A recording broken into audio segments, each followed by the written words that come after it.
5 seconds remaining.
Quiver and quake. Onward. Prepare for Earth battle! moves under my feet.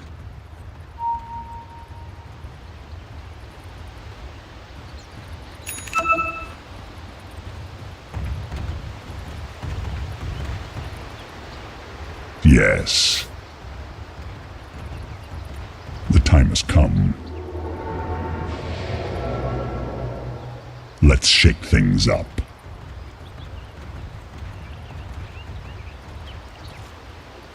Move it.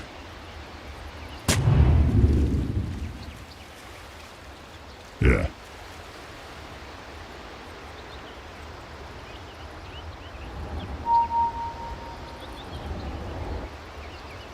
Uh-huh. 30 seconds to battle!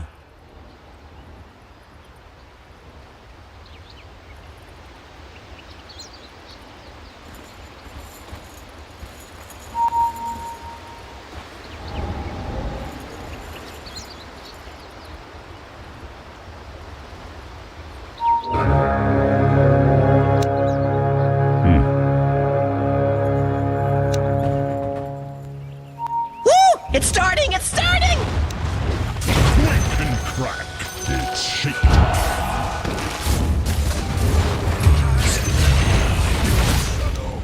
First blood.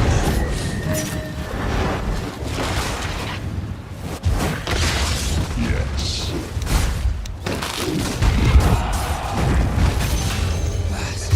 I don't know my own strength. My pride. Oh, yes.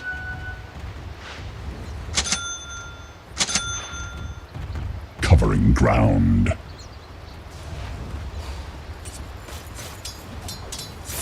Here I come.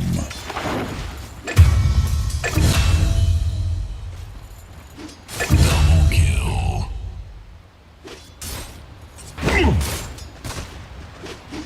Base and tremble.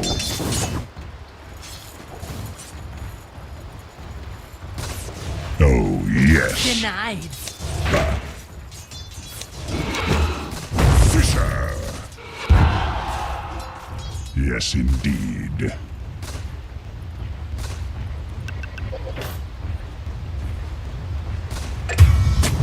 Forward.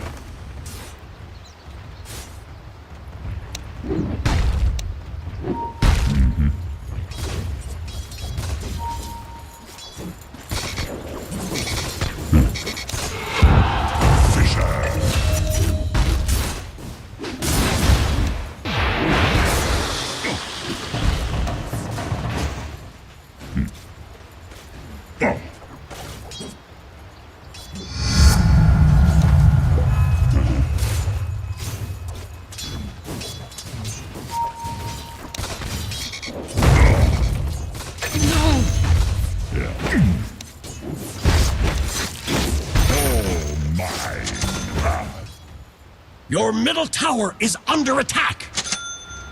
Very good.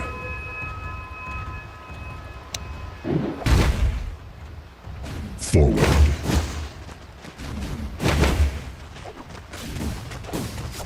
Onward.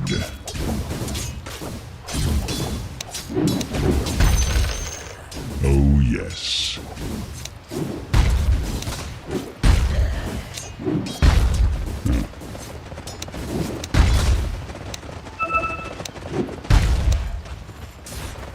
Covering ground.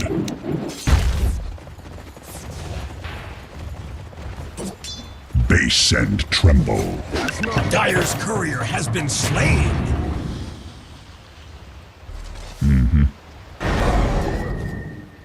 Killing spree.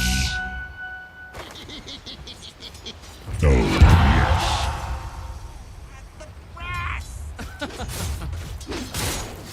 Moving. Gate. Let's roll. No, you don't. Here I come.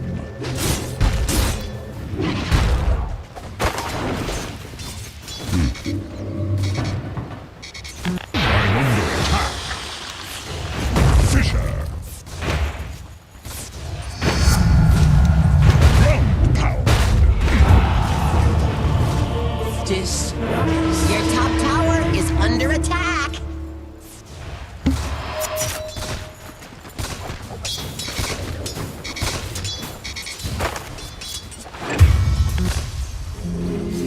Death to all betrayers! You can't keep me down. Yes.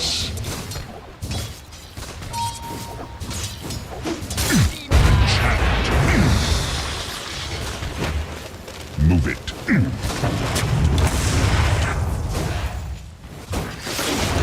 Should have Yes, indeed.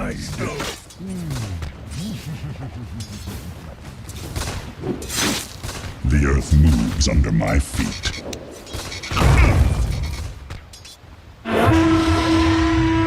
Let's shake things up.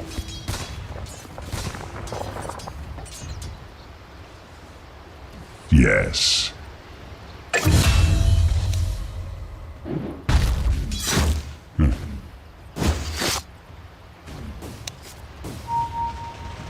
Let's roll.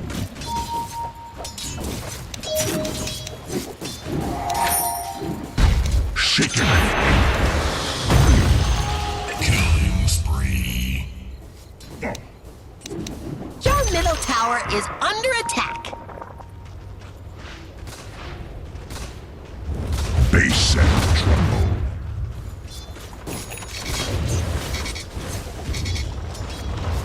Your middle tower is under attack.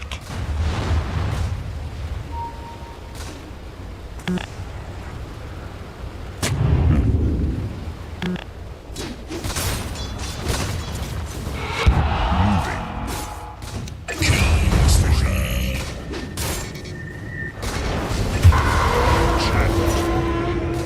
Oh shit. The earth moves under my feet. Enough with you. Covering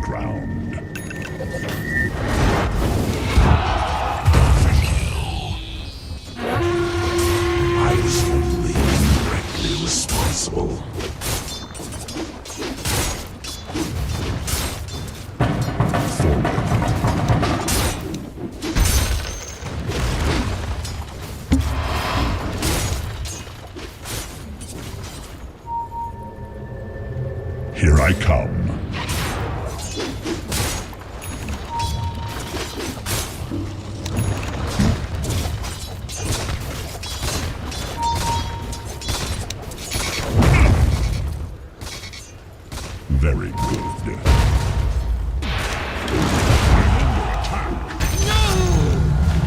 Take that magnitude with me. Pick them off. Move it.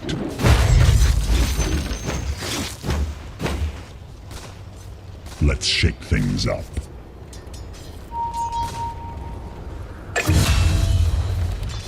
Yes. It's my time. Yes, indeed.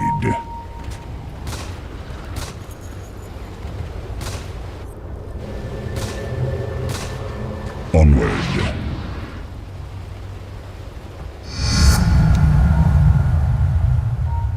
The time you've all been waiting for.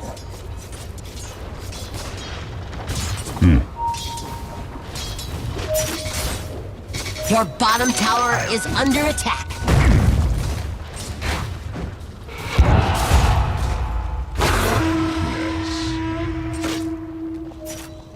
Your bottom tower is under attack.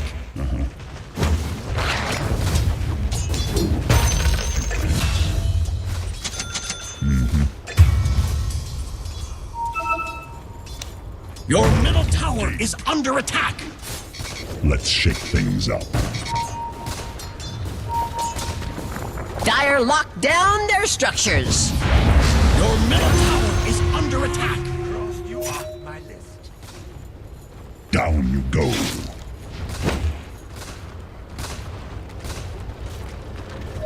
The earth moves under my feet.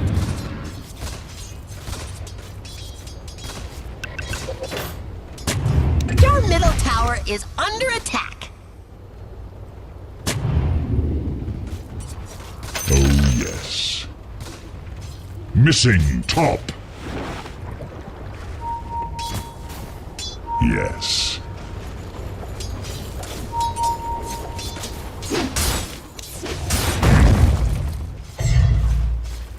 The time has come. Here I come.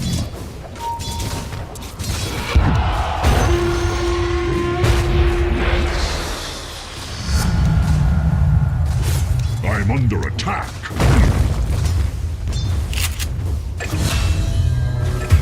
Very good. Looks like Radiant closed the blast doors.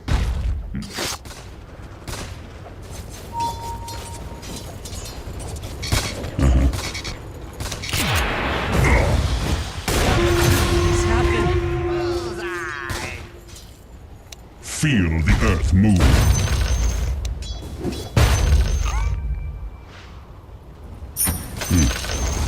The enemy's middle tower has fallen. Onward.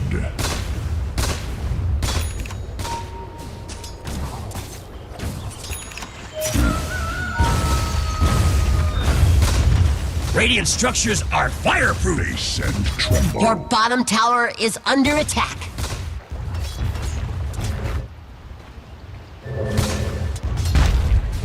Crack and crack. Yes, indeed.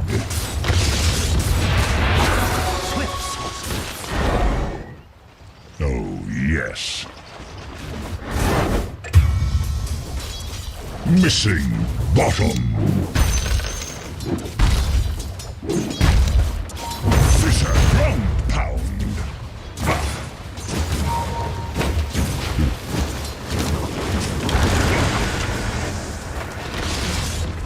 Moving.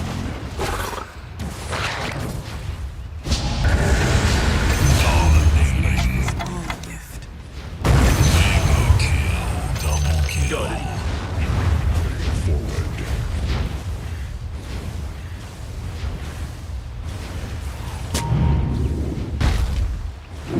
Move it. Your top tower is under attack. Do you think they heard us? Doubtful. Yes. Fisher. I'm gonna pound you.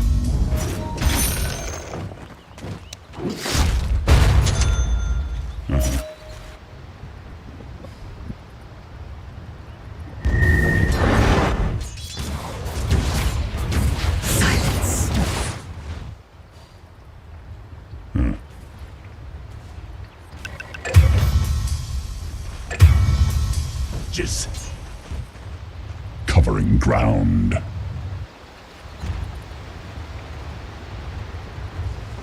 Yeah.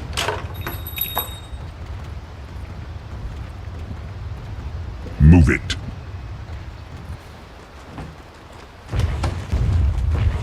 Your top tower is under attack. They'll come around. Your top tower is under attack. Here I come.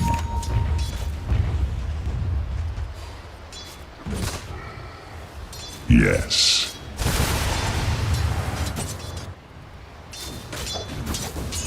Unstoppable. Tower damage. Very good.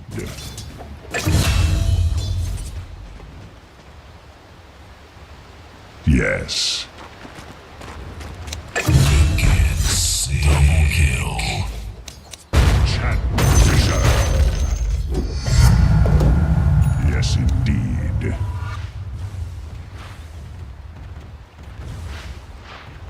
Oh, yes.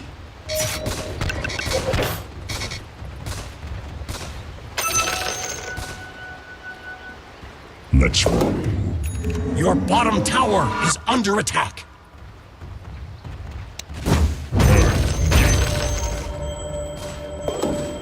Onward.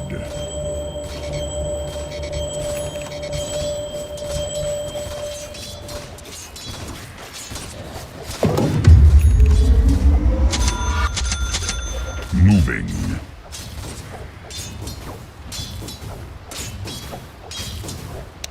Run, pound.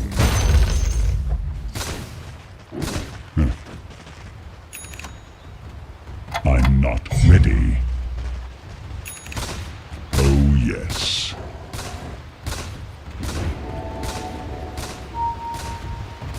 Base and tremble.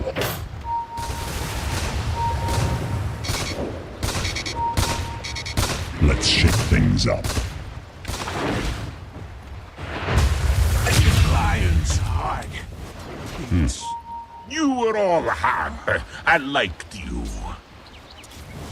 The whole bunch of punches. The time you've all been waiting for.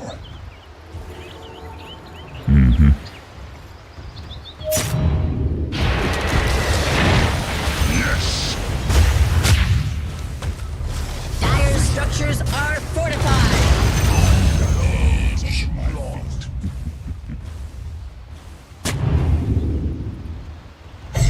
Base and tremble.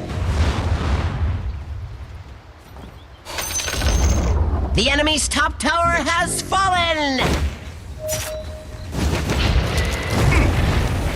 Chant. Moving.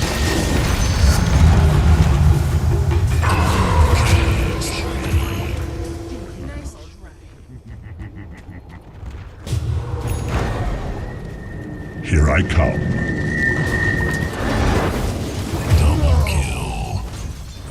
Onward. Dire's courier's gone down in flames. Oh, yes.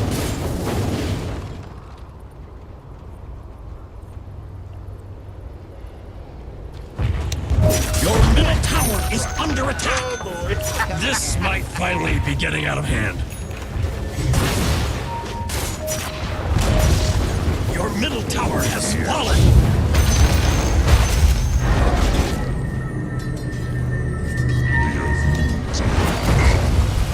My wings are heavy.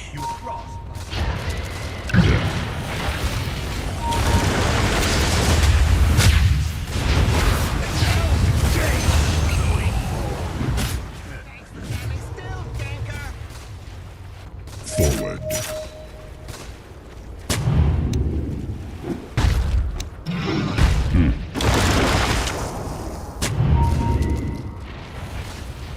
Covering Radiant ground. structures are fortified. Dominating. No!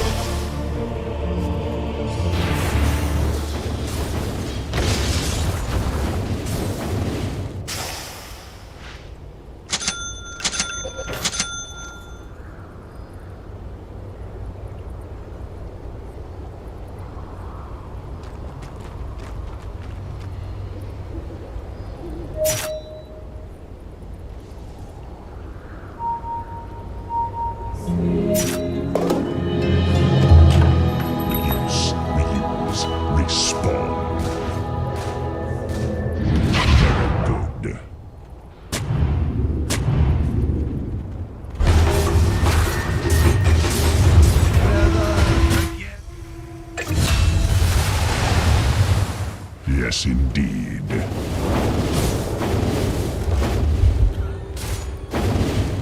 Your top tower is under attack. Dire structures are...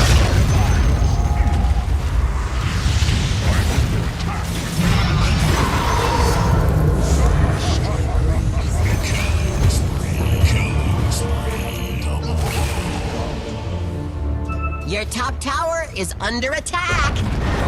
Your top tower has fallen.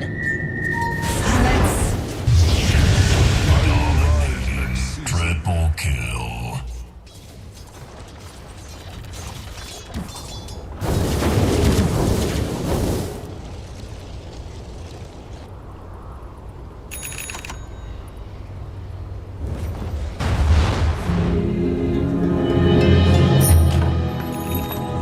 Aftershocks.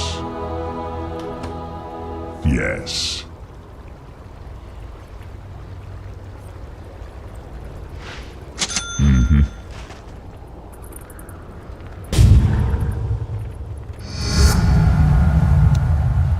Yes.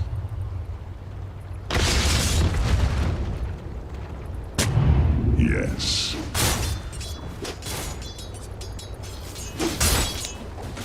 Yeah.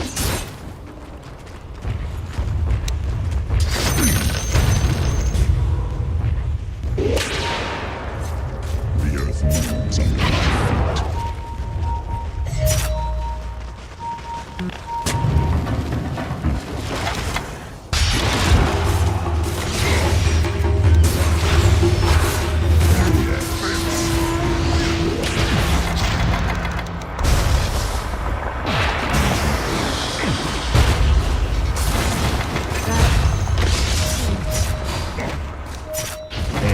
feet. Move it. Your bottom tower is under attack. Base and tremble. It's not ready. The channel was under order.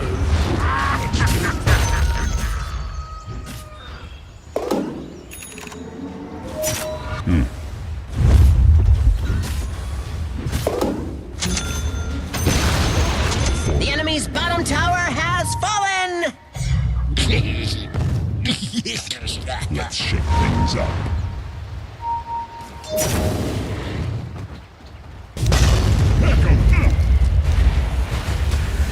Yes, indeed.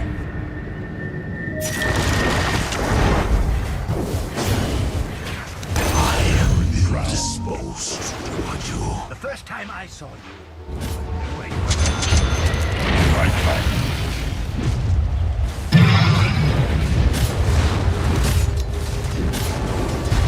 Shakedown.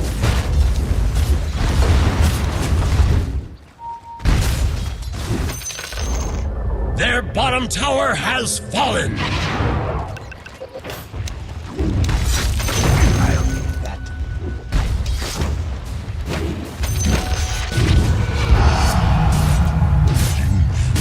That.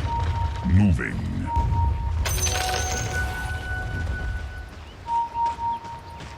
Oh, yes.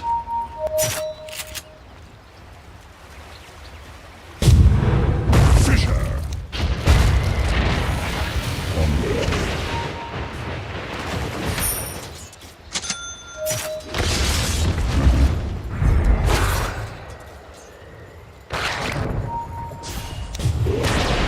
Very good.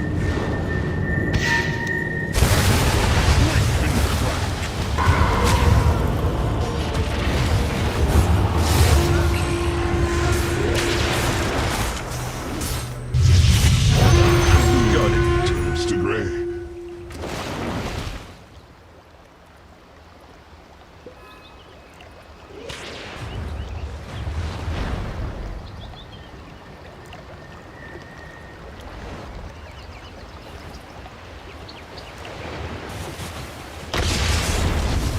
Killing spree.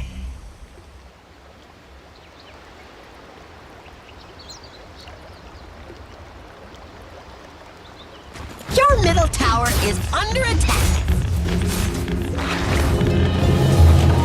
Shake it off. Your middle tower is under attack. Yes. Your middle tower has fallen. Let's shake things up.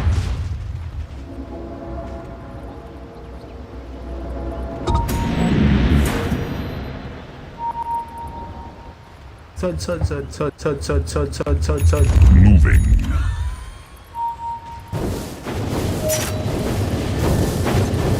Yes, indeed.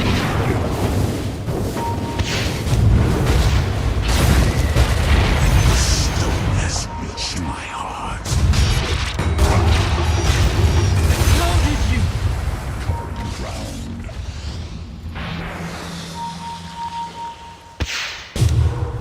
Fissure.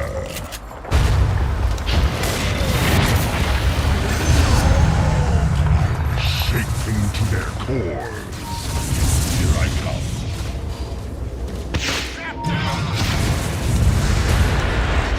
Fissure.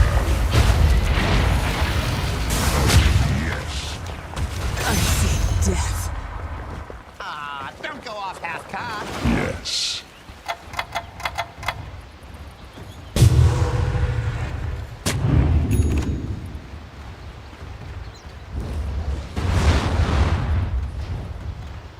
The earth moves under my feet.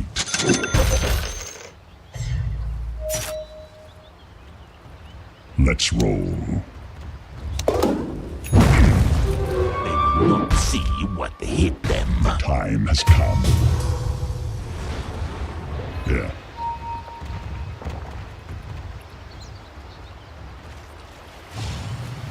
Onward.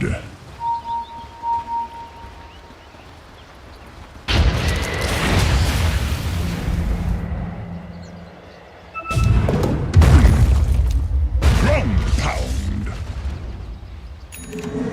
Base and tremble.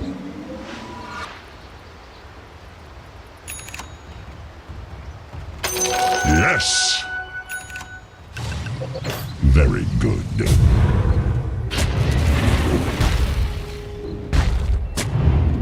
Move it. Roshan.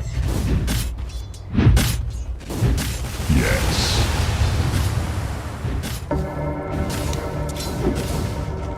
Let the earth quake. Fissure.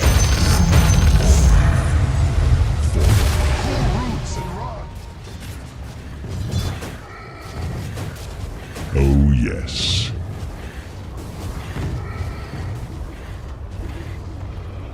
Huh.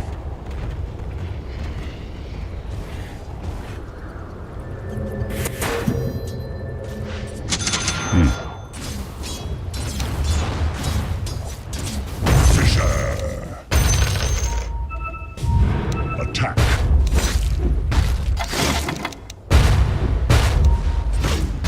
Move it. I'm not ready. Quake and crack. Oh, yes. Chant. Yes, indeed.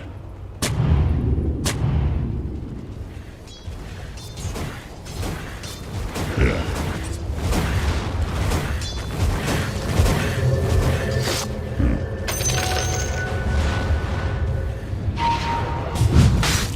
Forward.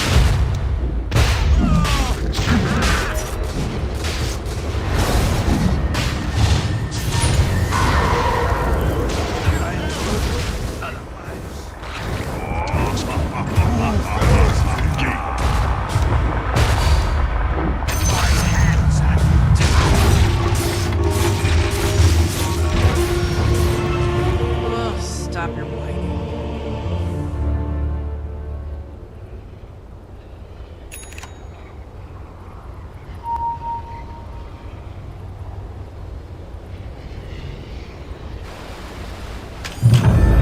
It's my turn. Roshan has fallen to the Radiant. Immortality! Let's roll.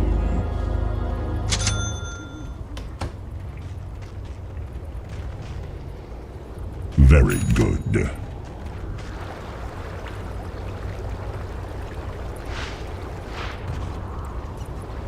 Let's shake things up.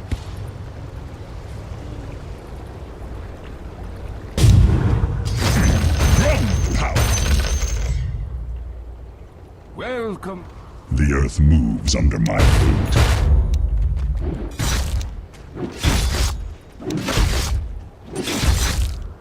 Fisher! Feel the earth move.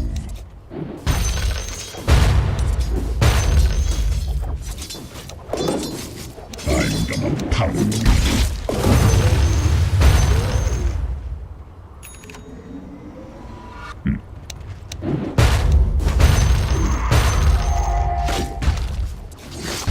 Tremble.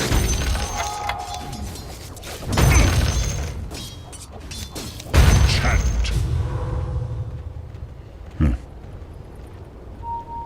It's not ready.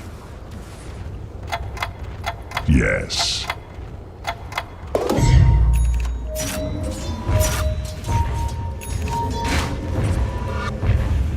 Yes.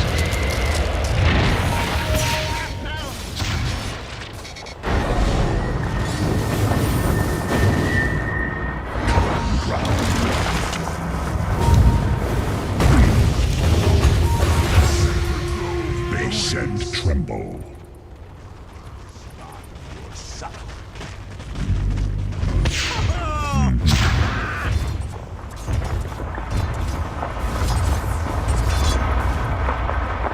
Oh, yes.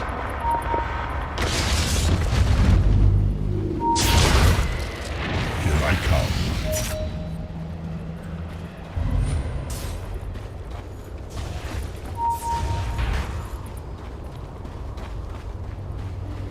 Moving.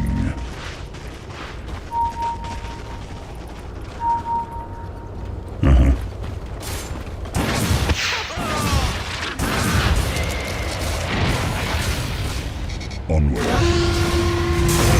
Gate.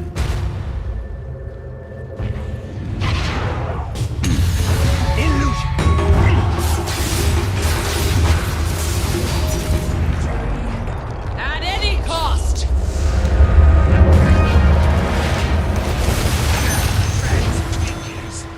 Once again. Let's shake things up.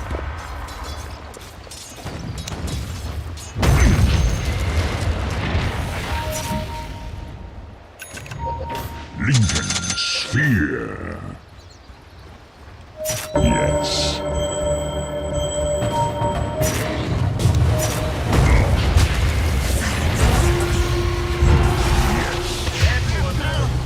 I warned you not to speak with me. Base and tremble.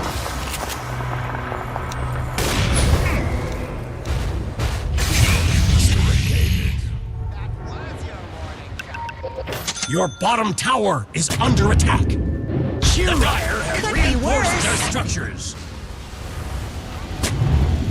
Yes, indeed.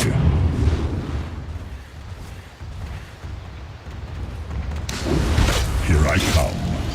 Fisher. It's not ready.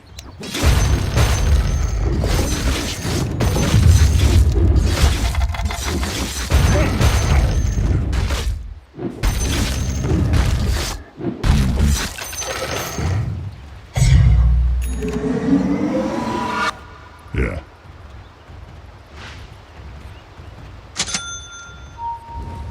Yes.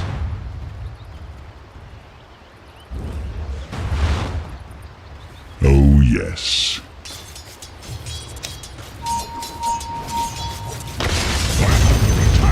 Fisher. Very good.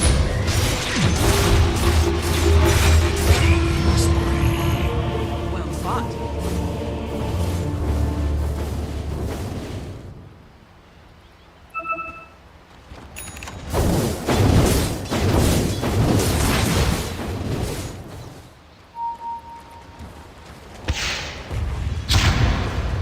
Your top tower is under attack.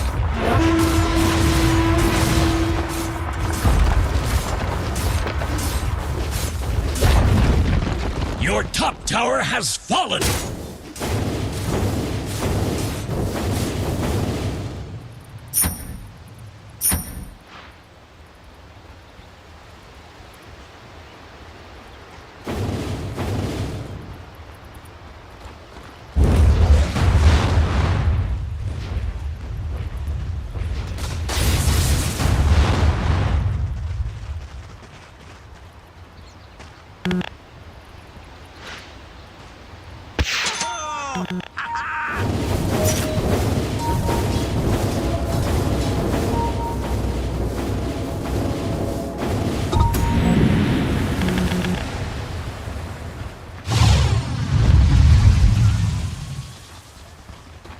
Your bottom tower is under attack. Your bottom tower has fallen.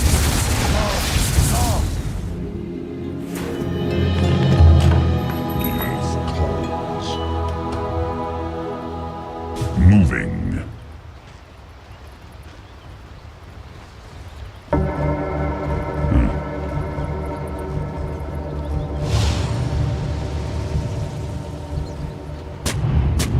The earth moves under my feet.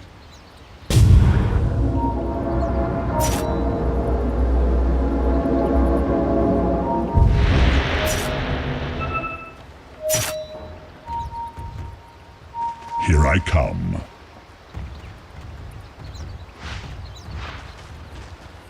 Covering ground. Quake and crack.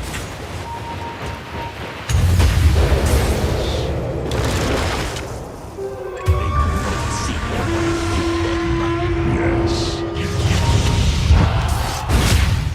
Fisher.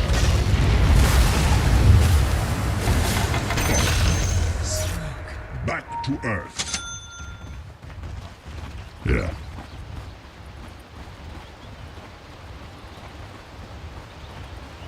Yes, indeed. Yes.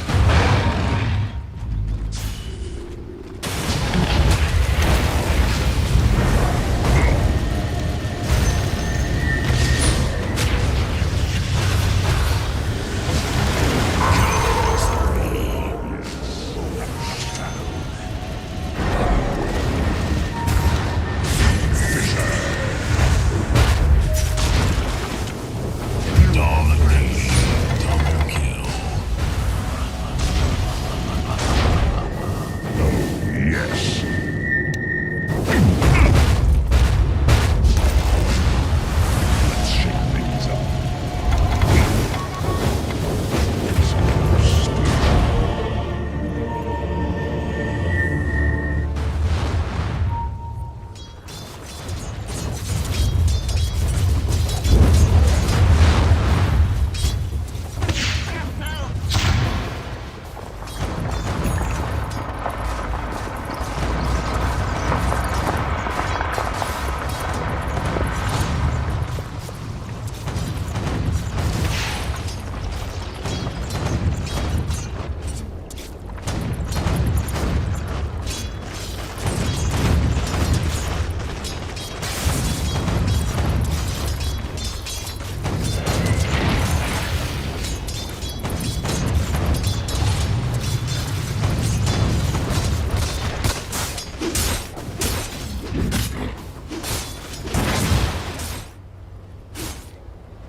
Moving.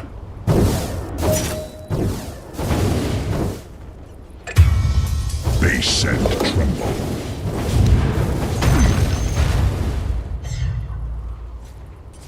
The earth moves under my feet. Chant.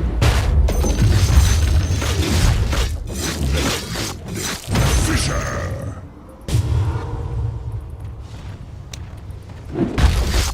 Let the earth quake. It's not ready.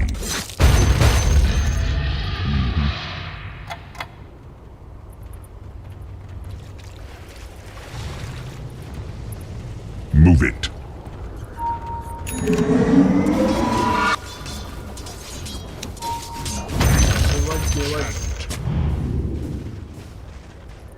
Forward. Roshan has fallen to the Radiant. Wonder what Roshan ever did to them. Gape.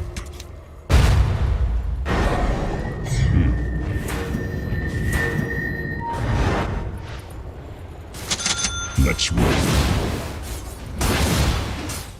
Your bottom tower is under attack.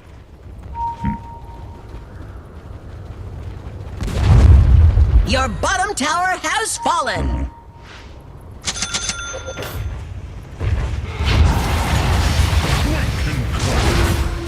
Dire structures are fortified.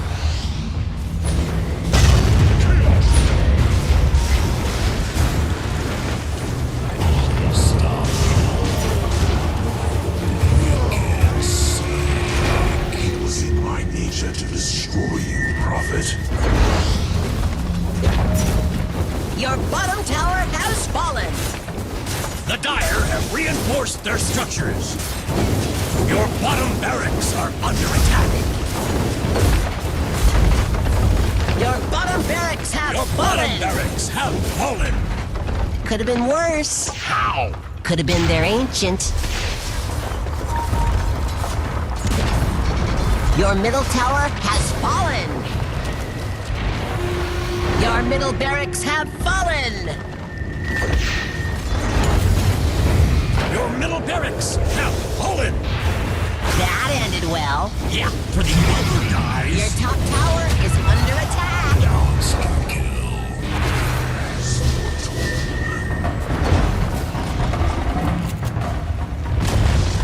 Your top tower has fallen.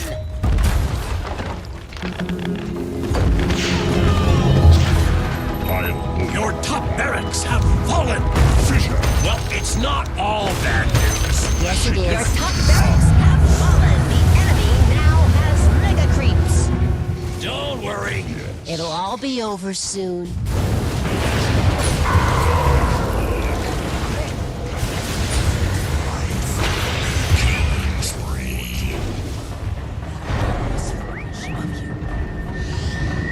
Here I come. Quake and crack.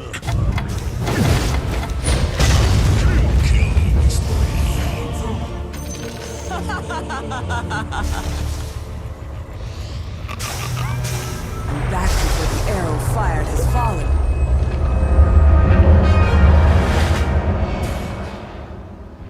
Your middle tower is under attack.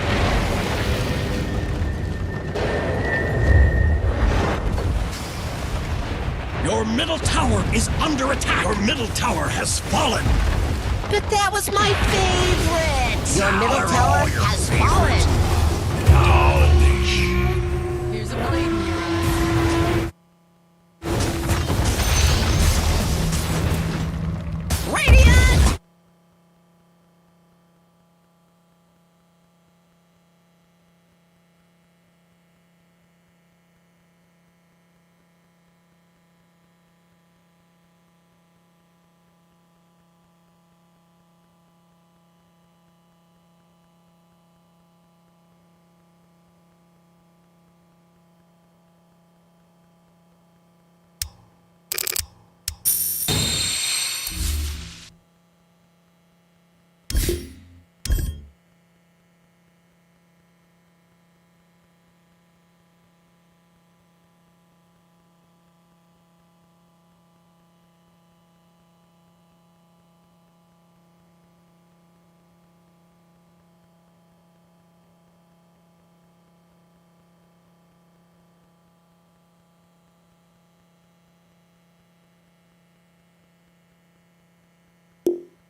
Team ban.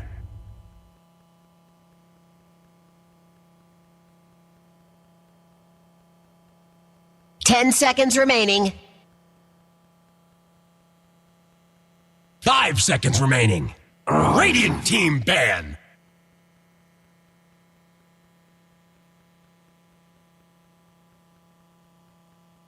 Ten seconds remaining. 5 seconds remaining. Radiant team ban.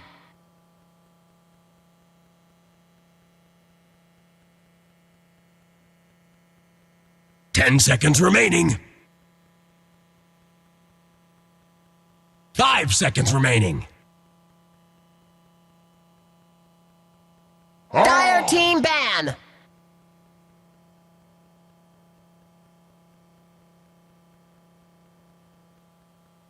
10 seconds remaining. 5 seconds remaining. Radiant team ban.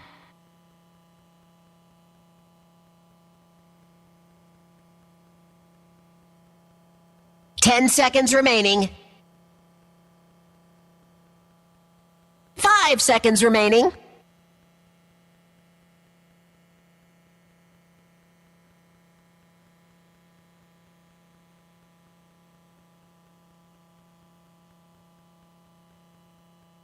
Dire team.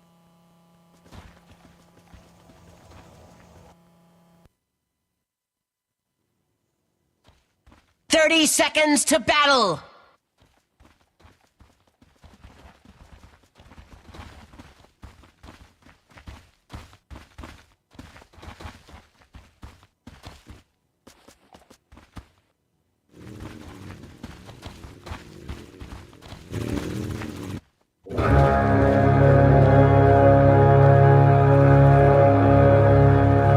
Con Puck, Tren Protector pueden ser los encargados A de... lot of TIs, Cap. We are going back 12 editions of this right now. We have seen lower bracket runs, we've seen upper bracket runs, we have seen First Bloods, we have seen Roshans, but one thing is absolutely clear to me right now at TI-12, in the heart of Dota in Seattle, these two teams are undoubtedly the best two teams in the world right now, and both of them are absolutely terrifying. And that's exactly why Gaming Gladiators stacked the bounty runes, but they failed to be able to claim the first blood.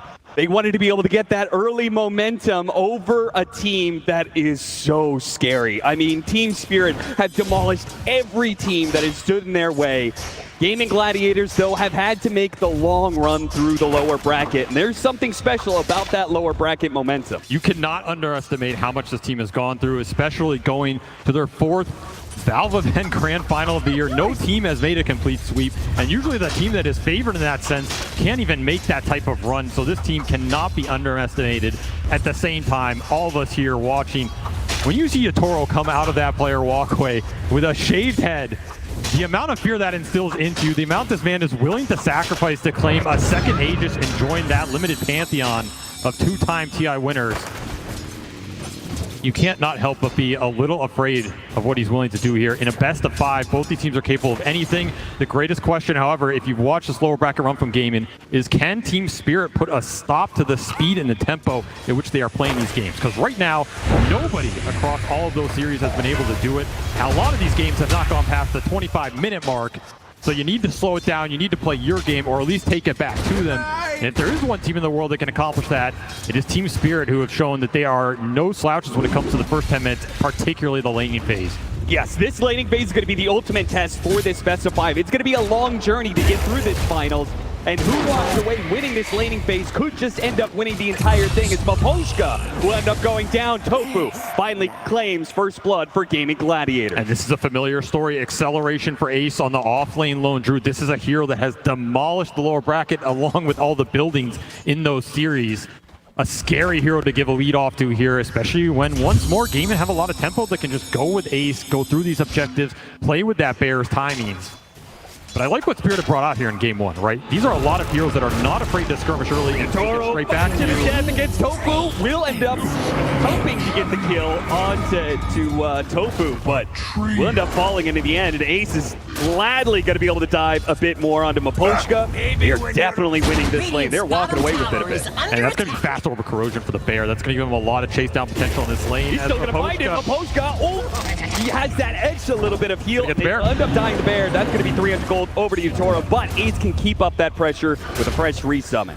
Big turnaround for Yatoro, honestly. This lane was looking a little grim if you get Ace to that fast over corrosion, which was just taking over a lot of these lanes. All of a sudden, you get a Bear kill back. A lot of golden XP for Yatoro. He can start to regain momentum in this lane. This is a very strong lane for Team Spirit. Tree Weaver. There's not much that beats this, so this just shows how strong this off lane is for Gaming as well. They're It would combating be the such a bug. massive win if they could actually bring down Ace, but Yatoro's going to have to try and go for Tofu instead, who gave up his own life to be able to kill the bug on Ace to protect his core. He Kinda does off die, HP. but if Yatoro gets caught by an entangle here, it's going to be a heavy punish, but not afraid, turns around, battles back against that Bear, knowing Ace still has some time before he has another resummon available. Still a lot of gold going to Yatoro here as he takes a net worth lead. good sign for Team Spirit is, I mean, Weaver has to be one of the fastest carries in this meta. I think CK is the other one that I had point to. Of course, Bristleback, he's a pseudo carry getting banned out. This is a hero that Team Spirit first picked for a reason. If they get him to a good position, he can go and defend all these towers. You can take every single fight with this carry hero, try and match Duracio's pace, where I almost feel like it doesn't matter what hero Duracio is playing. This guy is going to run at you. He's going to join all the skirmishes with Quinn. You have to be ready for the 5-man collapse at a certain point. Either get some trades, be ready to defend them with the towers. This Beastmaster can trade on the map. That's another objective that Team Spirit can look for as this game progresses. I feel like out of all the players on Gaming Gladiators, it's definitely Duraccio. That's a resummon. Yeah, it is. Ace, he'll lose yet another bear, and Yatoro's just climbing up the network chart now. A laning phase that started off a bit bad for them, but now they've got a full 20-second window with no bear, so they should easily be able to get most of the CS.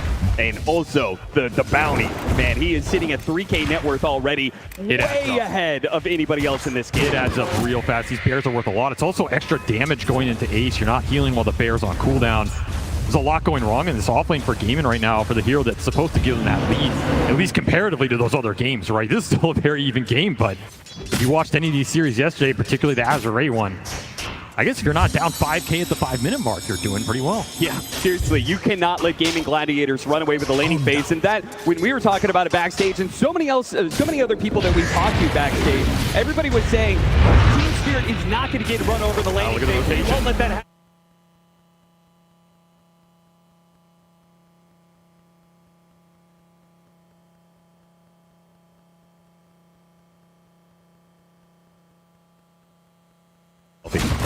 This missile dodge on the snowball. Mira, he's going to be able to make some really nice plays this game. This Tusk is a hero that can not only give him the physical burst to go through the bear at the later stages, but the snowball dodge on heroes like Gyro and Pango that have to throw out their spells at the start of a fight.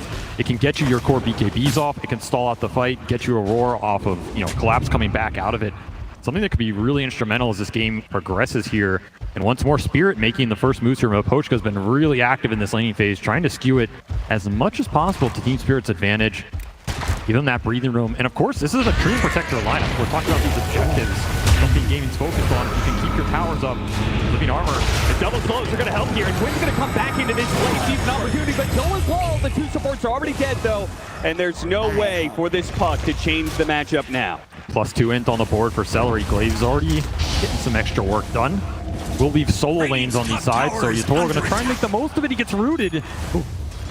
Oh, he wanted another bear kill on this lane, man. He has been taking it to Ace. Level advantage already going Yatoro's way. It looks like it'll just be the Dragon Lance. So defensive-oriented build here. Yatoro, get the high HP up. Don't get bursted in this game. Man, he is just chunking Ace down. This is a roam opportunity up here, right? Like, this is a great hero for Team Spirit to roam on. If you can keep chipping Ace's HP pool, because every time you kill this bear, he has to resummon. He's susceptible again, and you don't really take the ult too early. Laurel, he's going to try and bait it out here by using the Illusion Rune. The first power rune was an Illusion Rune. Not necessarily one that you feel the best about, but he's going to try and bait it out by showing his Illusion mid and seeing if they can catch somebody in this top lane. Tofu, he's going to be marked there. Couldn't get there in time to snag away the Wisdom Rune, but they can get this one kill. Ace is around. Laurel, he'll back away. So will Ace. He's ready for the push that's coming in. In fact, he knows he's kind of surrounded by heroes, so he wants to play defensively. But Laurel already back to the mid lane, doesn't want to miss out on too much of his CS. Nice heads up smoke by Spirit.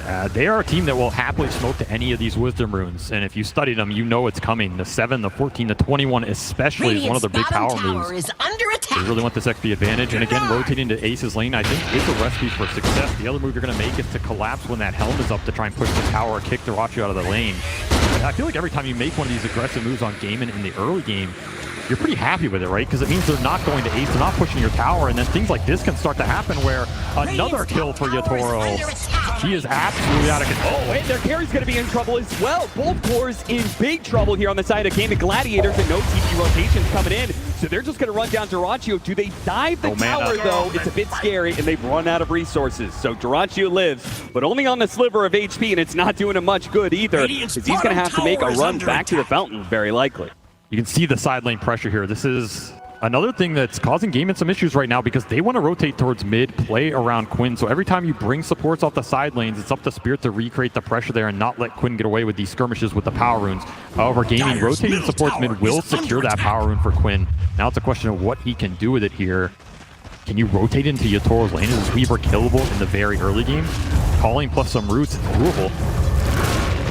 In fact, they're just going to bring everybody up here. Try and go on Ace again. This is when the lone druid is susceptible. Perfect opportunity with the bear now being put on cooldown. They have done serious damage to Ace, killing him so many times, and even maybe catching Tofu here. Selly's going to try and slow him down, but that's two supports without a real stun.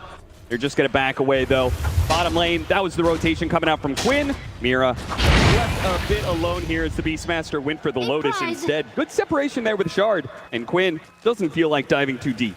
And this is the Helm coming out finished for Collapse. So now you have a second pressure point on the map with your Team Spirit. You've gone through this early game in a pretty decent spot. Yatoro well ahead of the pack. So if he wants to rotate, play with Collapse, start pushing some of these towers, you can start to take Gaming's game plan against them here. As they are still struggling to keep Ace in that offlane. This bear has just been exploited in the early game. So much extra golden XP. Oshka gets back to the safety of the trees. Gaming Gladiators are here in force, but fortunately the Pango versus the Beastmaster doesn't necessarily leave you the most options. Can't really put to use that Rolling Thunder super well. He's going to try for it anyway, perhaps. Going to force out the Primal Roar. Collapse now going to try and back away with that extra bit of movement speed. Does get hit by the Gyrocopter ultimate. That's going to slow him down enough. Good snowball pickup from Mira. That buys him a couple seconds, but Quinn is going to follow that ball. He is perfectly going to be able to hit him both. The Swashbuckle isn't enough, though. And Dyrachyo and Quinn are now in trouble. Caught by the coil. Laurel going to lock him down, and there's not much these supports can do to stop it. In fact, they're just going to feed right alongside the other two of Gaming Gladiators. A Team Spirit in a 5-man move sweep over Gaming Gladiators, run them down underneath their towers, and even through the portal, Tofu will be denied that exit. Instead, he'll head back to the fountain after a triple kill for Yatoro. And Yatoro straight back to the top lane, doesn't miss a beat. The downside of all that offlane going wrong for Gaming is Ace didn't even have a bear during all that, so you cannot bring the numbers to that fight. Just an overextension on Collapse that Yatoro is happy to join and get the big swarm turnaround kill. Of course, Laurel with a beautiful coil, just lock him in place. Let the Weaver do the damage here. This is very deep. Yeah, this is almost, it feels like a forced play. Yeah, forced play, if anything, right? And you know the snowball save is going to come out here. This is what I'm saying. You disjoint the missile, you disjoint some of the gyro damage. That turnaround is deadly. Treant's going to give you sustain to just push through a lot of this poke damage. You're also missing the support ults. Orta and Silencer are not too strong when they got the first silence on him. If they can keep him in place, the dead shot moves him back in. They have to use the global, but it will get the job done. A huge kill streak going the way of Ace. His net worth just shot right back up as he got 587 gold for just himself off that kill. I mean, we're 11 minutes in the game, and Yatoro already had a 6x streak. So Ace absolutely happy to pick that up. That's the power of the global versus the Weaver before he has any sort of dispel item, which looks like it's going to become very late in this game as Yatoro has opted for a Deso build-up. Another reason that kill was pretty valuable, right? You slow down the Deso, limit the charges you can get in these early exchanges. The slower it is, the worse it's going to be, because this pace is very strong right now. Of course, Dyrachyo, we have not seen Gyro too much this tournament, but the big upside for this hero is the stacking, right? It's not something we've seen Gaming go back to a lot as the game's been very fast, but this triangle is getting stacked and is waiting for Gyro to come and collect. The other Ancients are also doubled up right now. This is a lot of golden XP sitting in the bank for Gaming if they can move Dyrachyo over there, start to clear through with the Max Flat Cannon. Something that Team Spirit might think about contesting depending on how fast they can push these towers down. Yeah, absolutely. I think that in this game, it's funny, but I feel like the game plan is kind of swamped where Team Spirit want to be able to run over Gaming Gladiators, take these outer towers so they can disrupt that ancient farming, and they're going to go straight to it. No hesitancy whatsoever. Immediate quote, but they don't really have the strength to be able to bring it down just yet. Protected by all of Gaming Gladiators, who, again, they saw Team Spirit in the bottom lane show up as 5. They will do the same here in the mid lane. Quinn looks to find his mark, looks to see if he can drive right on through and straight to Maposhka. They'll find him here in the corner, clear out most of the trees, but Laurel is actually going to bounce back in here. They're going to retake the fight. Maposhka's going to stand and fight as best he can, but they pick off Ace immediately. Laurel trying to make his way out. Hold the silence. Maybe he gets clipped again. He's dead. Couldn't jump to his orb in time. Yeah, they get Ace, but it does cost them quite a bit as Laurel was a big piece of the momentum for Team Spirit here. Tofu coming up big. Calling is just going to be their biggest way to deal with Puck in these team fights. If you can land it, it's probably a dead Puck. You dead shot back into it. It's an extended duration here. Once more, that fight got dragged out. Really nice disengage from Spirit. Draw them back up the ramp, waste this Rolling Thunder, chasing Maposhka on the cliff. Yatoro gets another pretty good angle. You can see the aggressiveness they're trying to play with this Beastmaster right now. They're taking the push right, not playing defense at all. And once more, the aggression continues. No Rolling Thunder for Quinn right here. Global bail him sounds out. to try and protect him. Another Swashbuckle up in a second. He's actually going to turn and fight as best as possible, but the punt is going to be the end of Quinn. I thought he was going to Swashbuckle down and away from the trees. Maybe that was an error.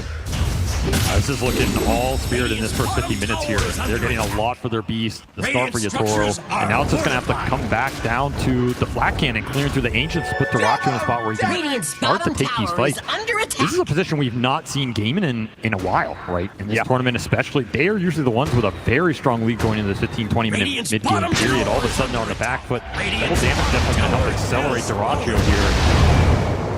But we talked about the resiliency of this team, right? There's a reason they're here in this Grand Finals. There's a reason they've been in a lot of them, too. This is not a team that can only play from ahead. They're going to have to show some resiliency here and playing a little bit from behind, particularly with, I mean, maybe Ace's timings, but honestly, he's found a lot given his start. Surprised at how rich he is. Yeah, he's got 3 deaths. I think his bear has died like 5 different times in this game, but still second in the network chart. Still though, Spirit clearly holding the tempo control of this game. They're up by 3K. They've got to be feeling pretty good about it. Even if they couldn't stop the Gyrocopter from clearing out stacks, they don't have to do it the first time around. Just taking these outer towers and trying to scrunch in the map a little bit. Yeah, take advantage of the fact that Diracho's not ready. And it is dead even. And that would have been my prediction before this series as well. Goes to show.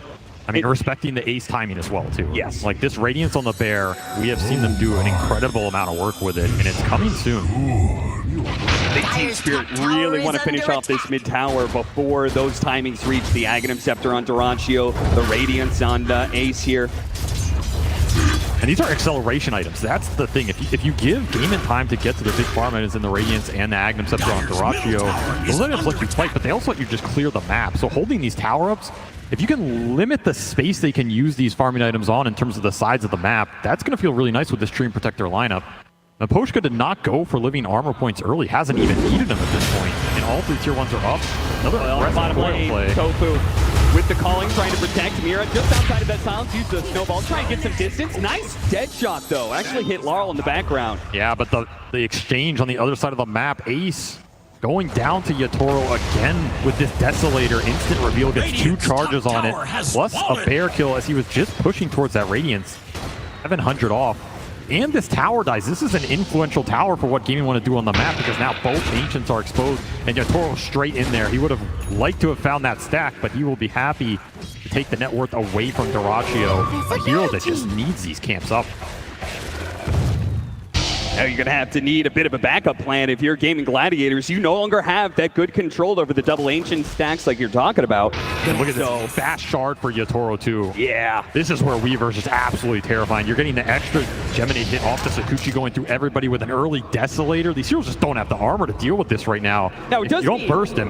He wants to play super aggressive and get on top of people, which against these kind of silences could play against them. That's why it's very important for them to get this Aegis, get this second life. It gives them time to get the BKB up on Yatoro, so he can't get punished just yet. I mean, this man has absolutely no chill. He's not here to win an Aegis. He's here to take it away from you. And right now, he is controlling the tempo of this game. We're gaming into a smoke that yields nothing, right? They are nowhere here in time, and still missing those big core items to take the fight anyway. You're still 300 gold off this Radiance for Ace. That's your big 5v5 timing. Just an awkward point. Yatoro playing this game way too fast right now, and the Beastmaster from Collapse speeding everything up. Helm of the Overlord is already done, by the way, so this map pressure is going to escalate.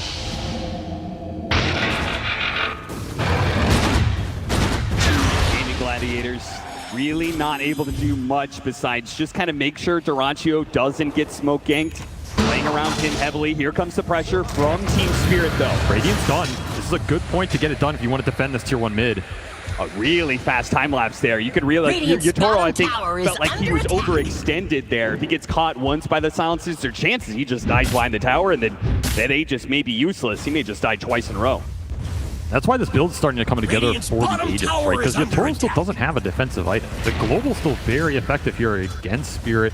Laurel also considering a BKB this game on Puck early just to deal with the calling and the global silence that's coming out. You mean have a lot of tools to lock down these mobility heroes if they can find them. Right now, Maposhka just doing some scouting. Walks it off. Poshka, but there's nowhere for him to really run. He knows it too. He's definitely been caught, but he got some good information that'll lead to the pickoff on Ace. He saw all those heroes and he said, guys, this lone druid is alone in the top lane again. Kill him. The single target physical burst is way too fast for this true form to even be considered in terms of casting it. They just had Ace's number. Radiance reveal down the drain as his timings are going to get prolonged yet again, and he's just farming it up. Not too worried about playing on game inside of the map right now, just wants to hit his own BKB. It looks like Team Spirit, they're just going to work towards a triple BKB timing eventually. Look towards that second Roshan with it, get the spell and debuff immunity up for the silences that are causing them problems in the fight. And then you're not too worried about anything as Quinn is getting shredded by the death. Yeah, even if you get out the Rolling Thunder, the physical damage from Yatoro is too much for him to handle. Tofu was kind of desperate, wanted to be able to get that kill on Mira, maybe trying to take away the Aegis, but frankly, he doesn't do nearly enough damage right now to deal with this carry, even on low HP like this. Missed the dead shot on Mira. Phoenix to sidestep that one, and they'll die Tofu pretty easily. Yatoro does manage to get off the timeline server so barely. Meanwhile, Celery's picked off in mid. Team Spirit, they are absolutely outplaying Gaming Gladiators right now on the map. They just know all of these heroes are getting picked apart. There just seems to be no response whatsoever from these Gladiators. I mean, there's nowhere to run, right? You need to combine the damage here on Gaimin to get anything done right now, and instead it's just Team Spirit going on you on multiple lanes so you can't group up. Aegis still up for 2 minutes here. 8 Deso charges already done for Yatoro, as he is just slowly claiming your soul. This is going to escalate fast. This is a scaling lineup too with all the auras they can bring to the table. The Swarm's going to go through. You have Tusk physical damage to pour in on top of it all, and a Chrysalis for Yatoro. I mean, how many aggressive items does he need in this game? I love the fact that he's like, yeah, I don't need that BKB yet. Still have the Aegis for another minute and a half. And considering the pace of game right now, it does kind of feel like he's going to get that BKB once the Aegis expires, because this is going to be another team fight and perhaps another objective taken.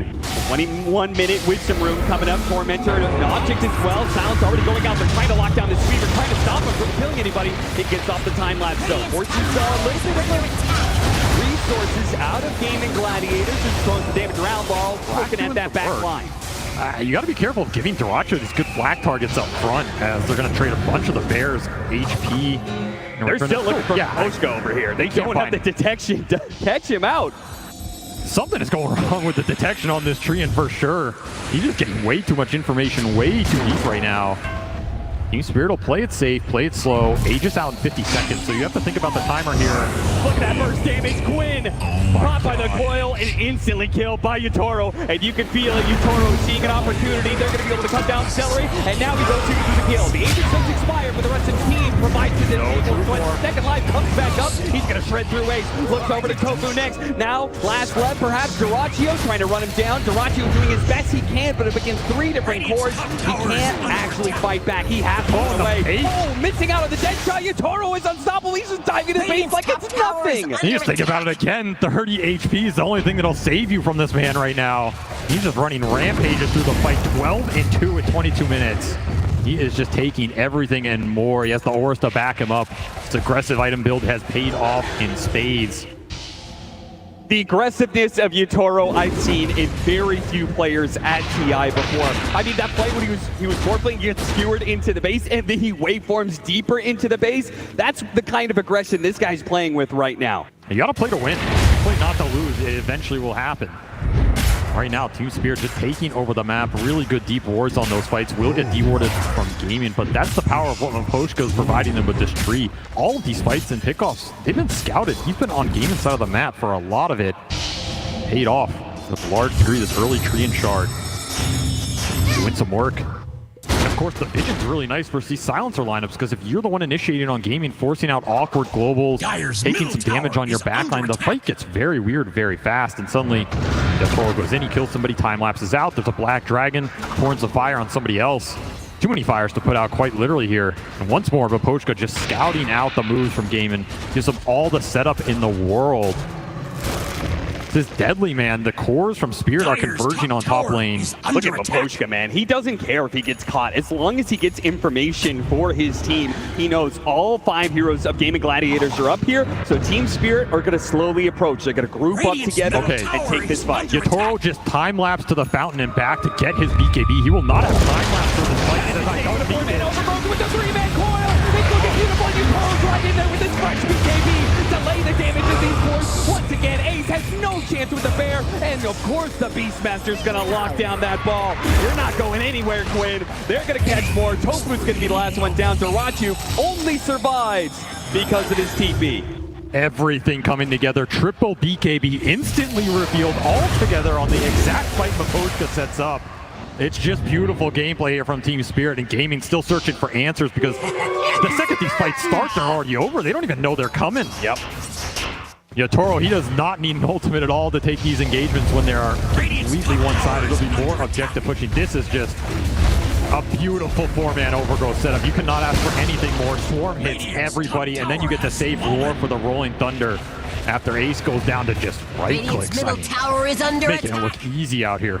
The item timings, the positioning, all of it is just so perfect for Team Spirit. That's the power of Vision. This is a team that won a TI previously off of Vision advantage, and they're showing why. The Beastmaster might have gotten nerfed in this regard, but Miposhka doing his best Hawk impersonation. If you want to be worried about the Chen of Gaming Gladiators, I think it's the Treant Protector of Team Spirit that may become a problem in this series. Maybe there's just not enough sentries in the world for you to buy to catch this guy. I mean, he's dewarding them too. That's the problem. They are lacking sentries. They are lacking the detection. No one wants to buy a gem right now. I mean, you don't want to have to buy a gem for a Treant Protector, but we're getting to that point. And every time one of these fights goes wrong, you fall a little bit more behind. With the, I mean, core heroes that don't want to function in these team fights from behind, right? Particularly the Gyrocopter. This is a hero you want to accelerate with the triangle, accelerate with the Ancient Camps, put him in a prime position like a Luna or something where he goes in that fight, he's the absolute raid boss. Darachu has escaped these fights, but across his teammates' tombstones as you cannot output the firepower to match what Team Spirit are bringing with the ball right now. And everything is looking towards this next Dire's Roshan, middle tower which is Team Spirit under would be attack. very, very happy to collect and put an Aegis on Yatoro with his aggressive DPS build. Not to mention, I mean, Laurel is picking up the speed right. He's just going for the Maelstrom right-click puck. It's also a fearsome late-game beast, especially when you have that Beastmaster aura pumping in attack speed to everybody on this lineup. You have tag team to buff the physical. You're going to have multiple scaling right-click cores here for Team Spirit.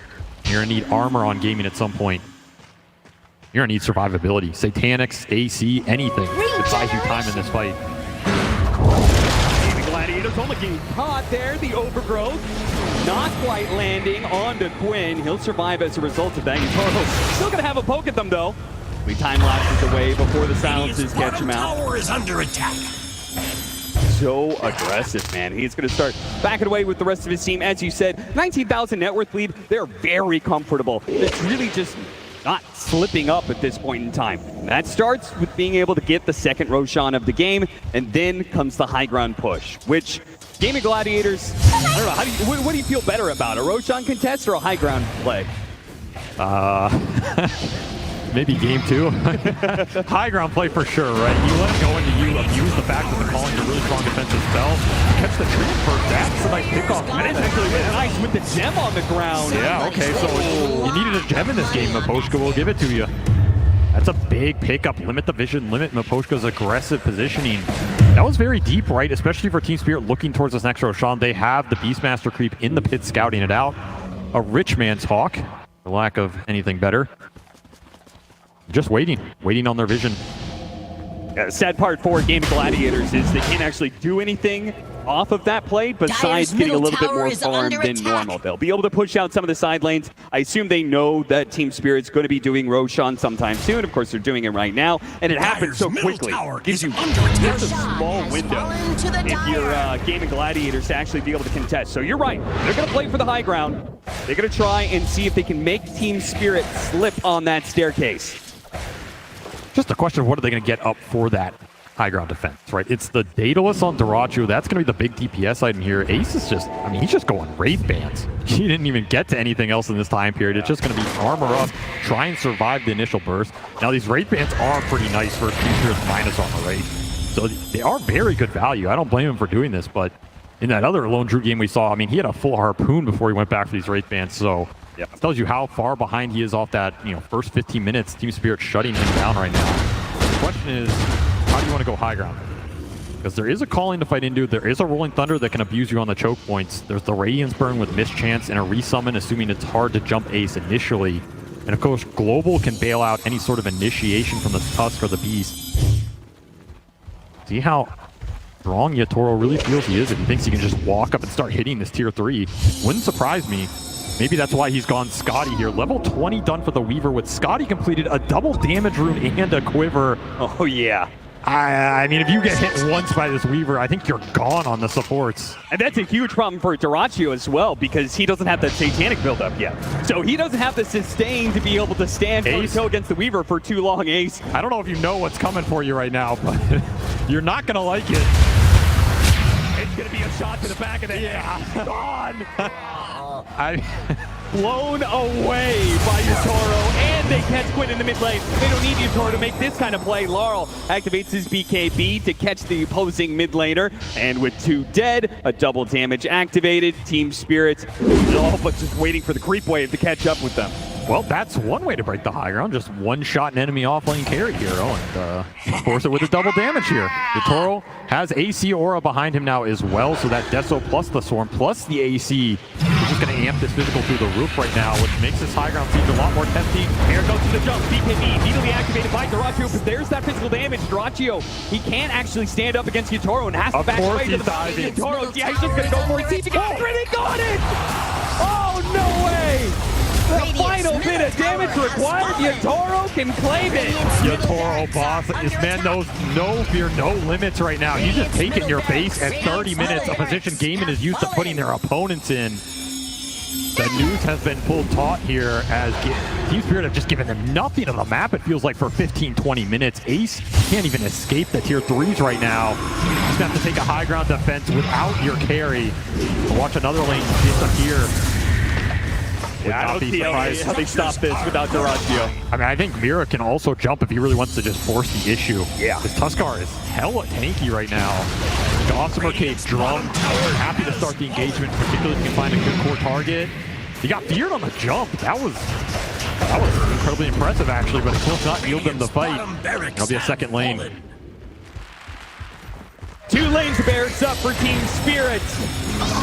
And they still have a minute and a half left on that second life for the Weaver. That final push, I mean, if you're Team Spirit, you're here playing a full best of 5 against Gaimin Gladiators, why not make the first game quick? Just for your own sake. Yeah, give them a taste of their own medicine.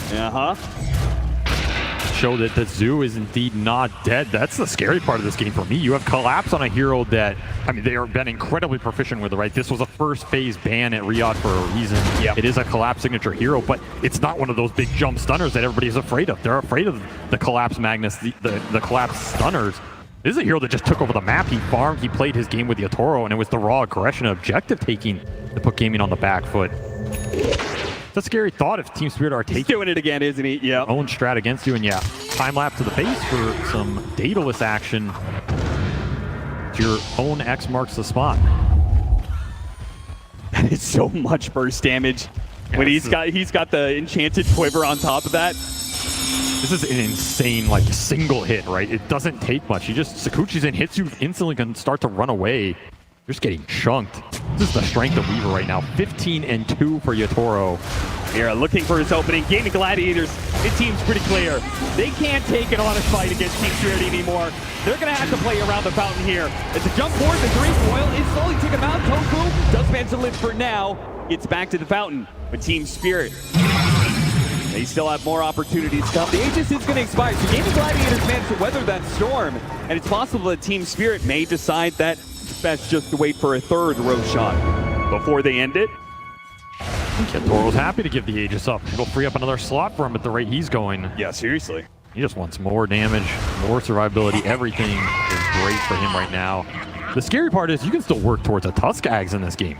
I mean, Mira's quite farmed. Oh, yeah. You're talking about a high ground break mechanism. They really get in a stalemate and need it. He's going to kick someone out, and Yatoro just runs straight into them. BKB, press around. Oh, man, that damage is just building up so quickly. Quinn's got an instant, so is the Bear. Dyrachyo battling up against Laurel, but the big bad boss of the fight is definitely Toro. And once he turns his eye on a hero, disappears. Game over for this one. The Team Spirit making absolutely no qualms about shutting Gaming Gladiators out in their own style. 33 minutes and it's done. Such a one-sided game one. I mean, nice lower bracket run, right? Welcome to the grand finals here. Welcome to the ultimate boss of Dota right now. As you might have won 3 majors, you might have made it all the way here, but if you can't find a way to break this team, which nobody else has been able to do, you're going to go home empty-handed. And Gaming Gladiators, like they had such a good run leading up to this, right? They lost 1 game in this playoff run of theirs, and that was against Team Liquid. The only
Dire Team ban. Dire Team, choose your hero. Joe and Celery, they kind of step across. Set up with a disruption. You looking for the follow. Who's got the concoctions there? Tries to hold him back, doesn't matter. You still fight the who's on to Celery. Celery taken down. First blood from LGD. See if they can find something in return. Gaming Gladiators to curse upon you. They will at least get the trade. Quinn not able to get the first blood, but still getting that kill as the mid lane is going to feel pretty good for him as the Necrophos. Especially versus that Spirit Breaker in particular too. This is a matchup that Quinn could snowball out of control, just like Panel was talking about. Planet messing with Dyrachyo quite a bit here. He's going to try and make it a little bit more awkward for him on his way back towards that top lane. Extra bit of damage coming in. And he'll certainly have money to play with, as he was the one indeed to get that first blood for LGD. Planet not hesitating whatsoever. Instantly buys out pretty much everything. I think triple mangoes purchased up, so he's looking to be pretty aggressive up here. A pretty strong lane. I don't think that we've seen too much anymore. I know the Centaur a ton, but Centaur and Shadow Demon, an old classic. Very aggressive as well. A lot of damage. If these two start to get a bit of a level advantage, this Alchemist and Silencer could end up being very vulnerable against the huge amounts of burst that these two can come out within the laning stage. Gaming Gladiators, they've got to be careful up here. Yeah, absolutely. This is probably the lane where lots of chaos is going to be happening mid lane. I think we already kind of expect that Quinn should be able to take advantage of this one massively versus nothing to say. Bottom lane, this one could also be pretty kill heavy as well too, especially for the side of gaming already. They're getting right in underneath the tower. Shiro in trouble. One more slap from Ace will get the job done. Shiro taken down. Ace will lose his life, but happily taking that trade. They're getting in and taking the carry out. Alright, this is going to be bloodthirsty in these side lanes. And overall as well, what do you sort of take away from the carry decisions from both teams? Because it was quite a quick pick with the Luna in response to the Alchemist coming out at the end from Gaming Gladiators. Do you feel this was what LGD were going for anyway, or do you think this was directly because of the Alch being picked? I think it probably could have been something they were looking for anyway because of the Necrophos. I know Shiro, he's one of the few players that I've seen that's actually still doing this 3-1-1 build, even in the early game. He's very aggressive, likes to be involved early on, so maybe it's that mixed magical physical damage they wanted to be able to have versus the Necro as well too. And it fits for kind of this early style with the Shadow Demon that can look to brawl and fight often.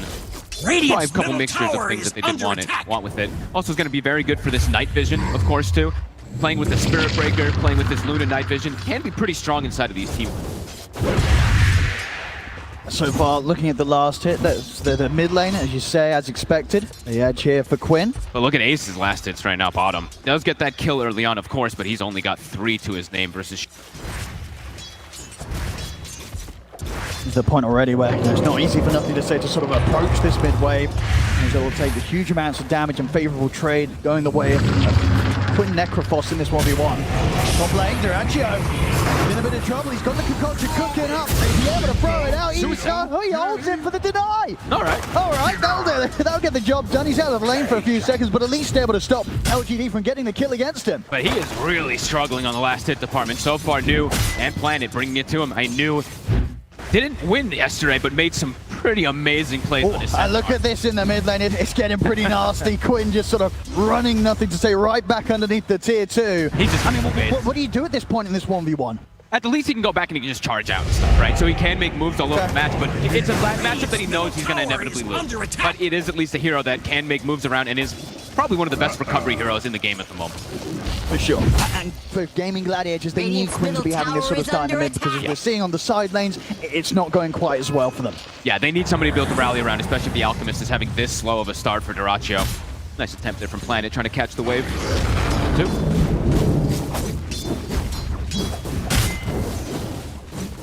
Another big kill threat that they're going to be able to have up here on the side of LGD. Bottom though, Ace continue to get aggressive. And they've got the Inks well started. Will allow them to set up to take down Why You Smile. Gladiators, whilst they might not be getting the easiest of farm here for Ace down bottom, defining action. Top lane, Dyrachyo.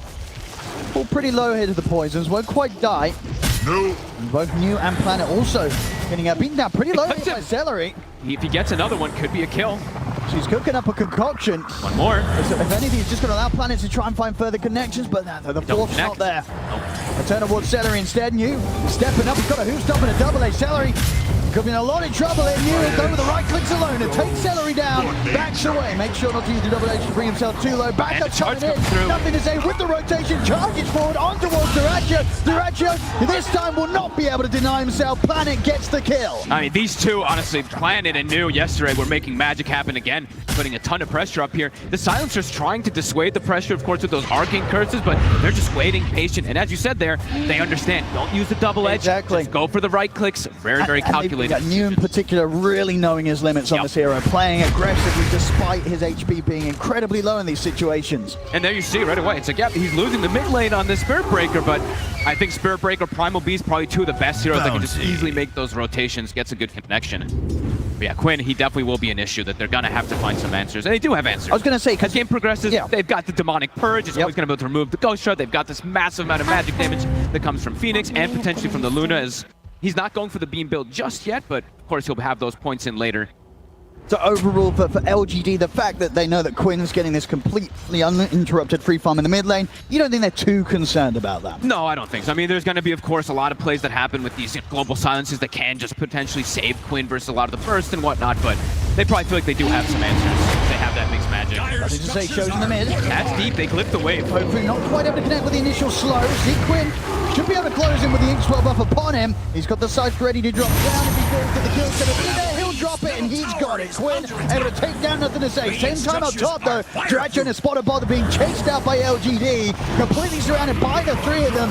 Disruption's there to time the ability for him to fry Concoction. It will sell them and cause the stun to hit onto New, but it won't save Dyrachyo as he goes down once again. Planet actually even holding the poisons. I think maybe just saving that kill there for New. Calculation coming in 5-4. Action-packed early game. And this Nice top lane, rotation, he's sort of been knocked out of this top lane 3 times already, Dyrachyo. It's not getting any easier for him up here. He's got pretty much nothing right now. I mean, 2,400 gold, so he's similar as that Spirit Breaker, but level 3 only on the Alchemist so far. Seems to be hitting level 5 on you. Massive amounts of burst going to be coming in. They've got this decently sized creep wave pushing forward in towards them as well. So LGD in a very happy spot in this top lane in particular. They're starting to leave Ace alone down bottom. Tofu's trying to rectify what's going on up top, trying to help out Dyrachyo. Yeah, they hit it with the scan though, LGD. So New, he'll be knowing to stay safe to close to the tower. He's unlikely to be caught out by this rotation. Why? Ace forced to dive here. He actually stops it as well. Very well played, but at the same time, why are you smile? He's down to the low ground with the Sunray. That was so quick, the Sunray, but can he get away? I don't know if he can. He's going to have a few spirits to throw down onto Ace. Lucent Beam as well, trying to hold Ace back. Going to continue to run this down. Another spirit out, slowing down the attack speed. It's enough to actually allow YuSmile to get away. Meanwhile, back on the top side of the map, Dyrachyo got taken down once again. This time, Quinn turns up. Wants to try and make LGD pay for it. They will get near in return, but they won't get nothing to say. Just another instance now where Dyrachyo, he is not having fun up here. He certainly isn't, but New does have to be a little cautious. The one thing about Centaur playing versus Silencer, don't want to die too much. Giving up that hint can be a problem for the hero. Quinn's in with a burst. It's another scythe kill here for Quinn. This Necro. I think that's what Boots Travel finished up, so his movement around the map is going to get faster and faster. Now looking to pressure. He's going to get good damage on this tower here. Good thing that Y's there to at least drag a little bit, but Quinn just starts you. Eaten under the tower. Celery is getting dove here by the two of them. I don't think there'll be any TP backup for this poor old Silencer. He's coming in now, but Celery will still fall. Planet finishes off the kill. Questions if Gaming Gladiators can find some in return. Dyrachyo is able to shepherd, throw down the Concoction. These are big kills for Gladiators to be picking up. Same time down bottom. Ace chased upon by nothing to say. And Shiro, the ultimate up in a second here for the Spirit Breaker, but he can't quite find the vision. Nothing to say. So Ace, he'll walk out alive once more. A good attempt, but just a bit too tanky. You see that he actually did put at least 2 points in the Lucent Beam. Most of these players have been going for like the 1-1-3 build. Able to get the kill, but a good attempt. Top 3 cores on the side of Gaming Gladiators, even though Dyrachyo is dying a lot up top. Pretty deep, I mean, all things considered. Especially with the fact that those kind of last 2 deaths on New on that top lane, definitely swinging things back in favor of Gaming Gladiators. And now can they hold on to this mid tower is the question. Planet surrounded.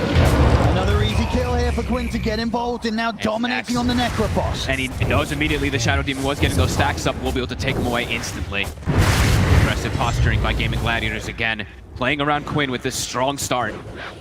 Play aggressively around him on this mid area of the map, and at the same time, if LGD look for any moves now on the side lane for the boosted travel, Quinn, he's likely to be there every single time. So whilst LGD got away with those early kills, the difficulty, it stepped up massively. Making the moves for LGD, it's no longer easy. No, and nobody wants to go mid, right? They have YuSmile here just trying to slow down the push, just throwing Fire Spirits on the wave, but the tower inevitably dropping very soon.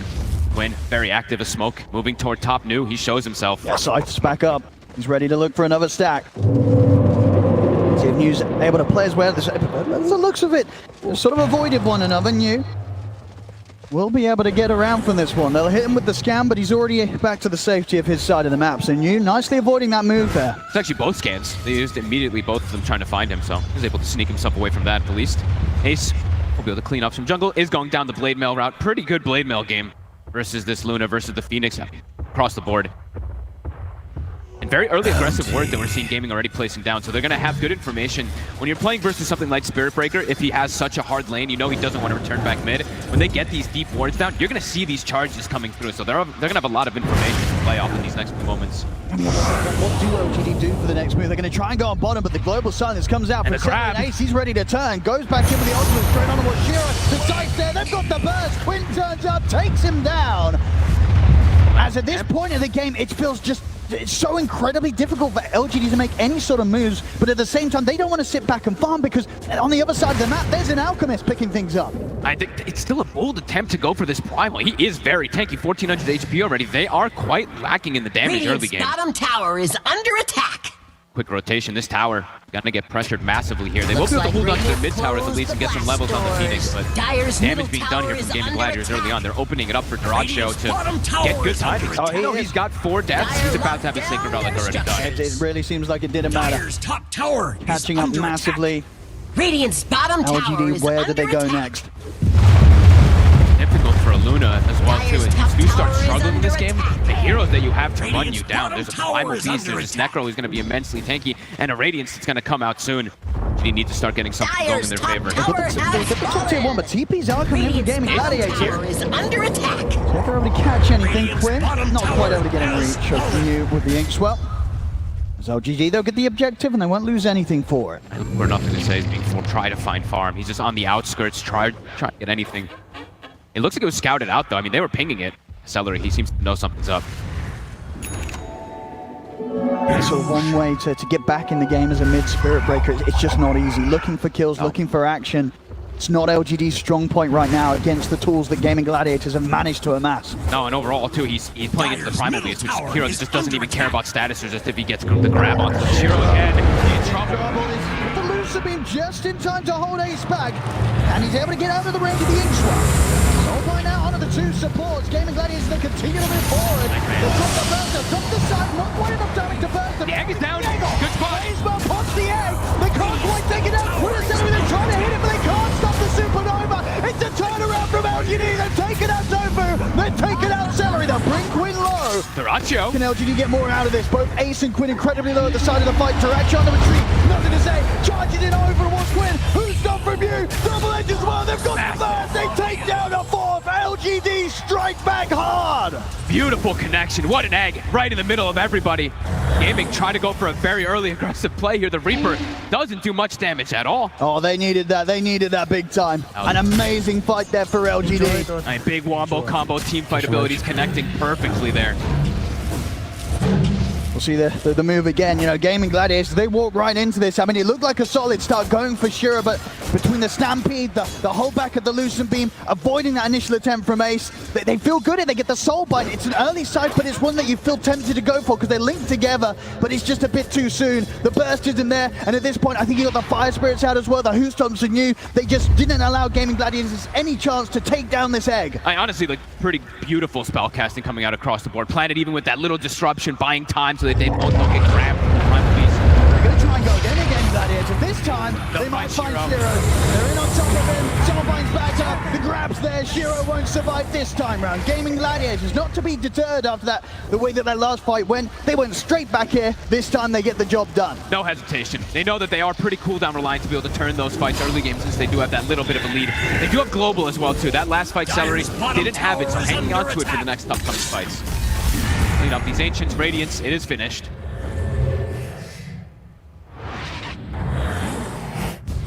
Y is going to come. He has the shard queued up very early on this. Expected to maybe see that Midas queued up. We'll have to see which route he wants to.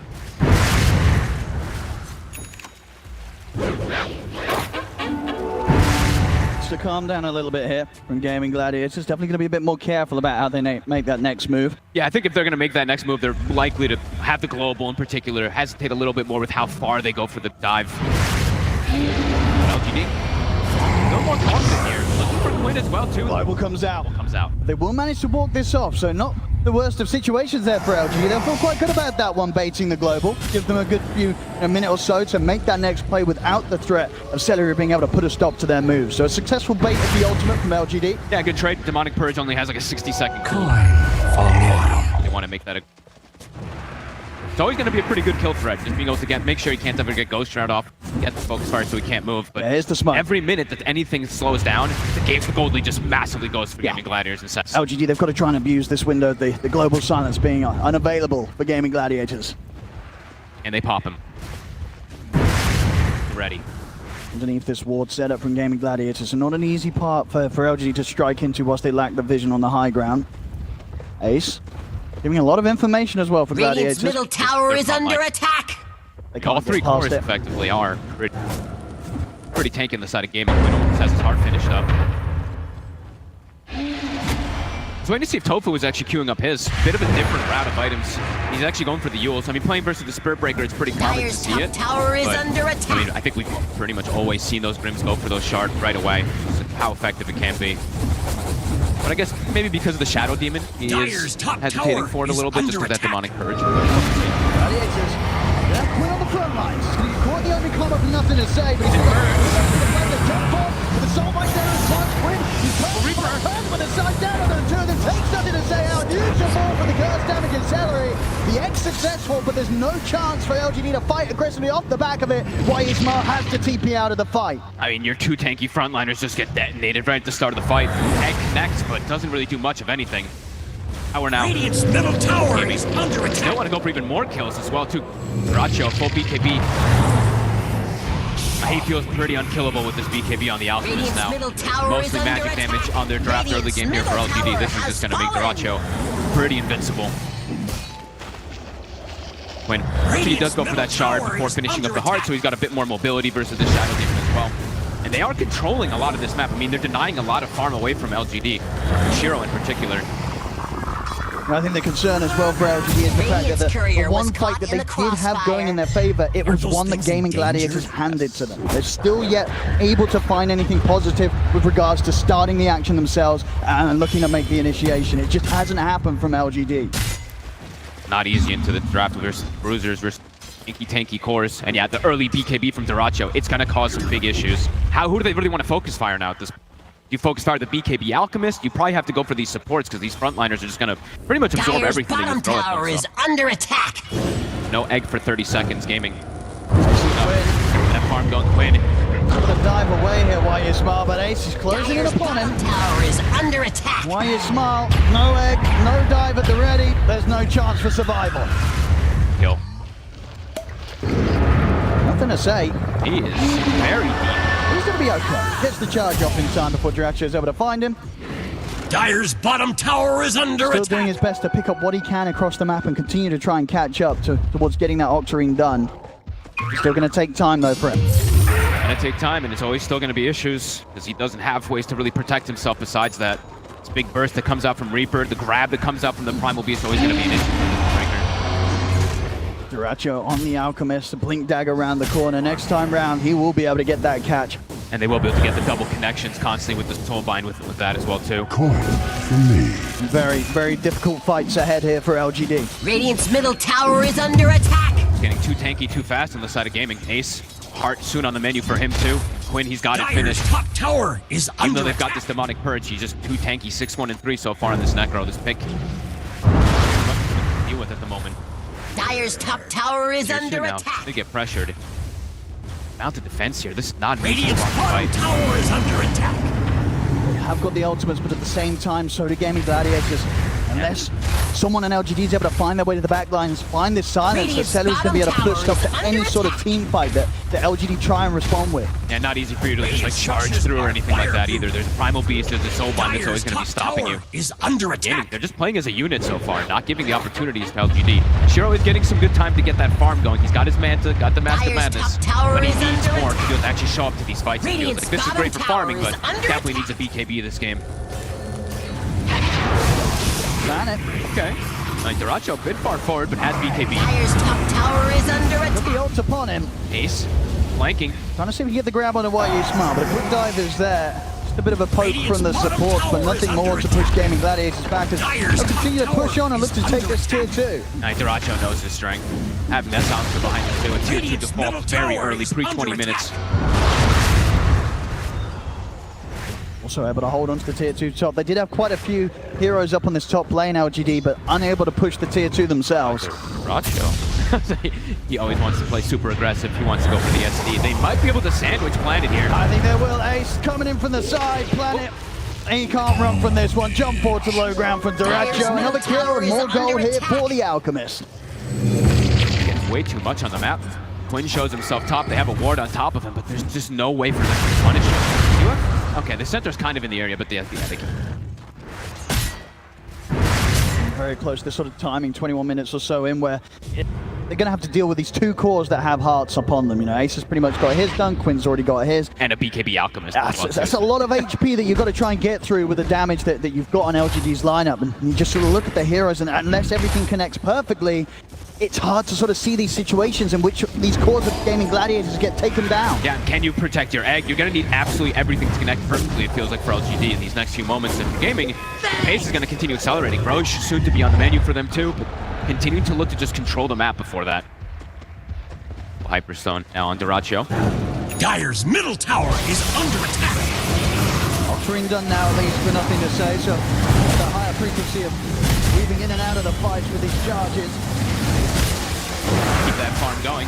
Still feels like they need more and more time, which still doesn't feel if it's really benefiting them. The gaming, it's just been consistently like 6 to 8k gold lead, even though they're playing versus this Midas. Just sweeping the map, taking these towers down, and LGD, they will not be showing up to defend them. Radiant's top They have this tower deep is force ready under placed attack. down too. Y has to be careful. Gets any closer to this high ground, I mean, even as he is, he's can't still even gonna get get caught. close. Dyrachyo just jumps in under the tier 2. Now they know that ward is there, but get a free kill out of it. And potentially even going to get the pressure 2 lanes off of this here with Dyrachyo on one and Quinn on the other. Radiant's middle tower is under attack.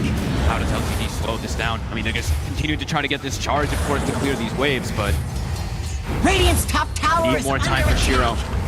Feel ready to Radiant fight. structures are Now fortified. BKB at the least a necessity, but still a couple of thousand gold away from that. And the necessity, of course, it'll help protect it, but his damage is definitely starting to feel, I mean, feel pretty lackluster even with that BKB. They need everything to connect perfectly. They need this egg. The Sunray, it feels like, is going to be probably their highest damage potential.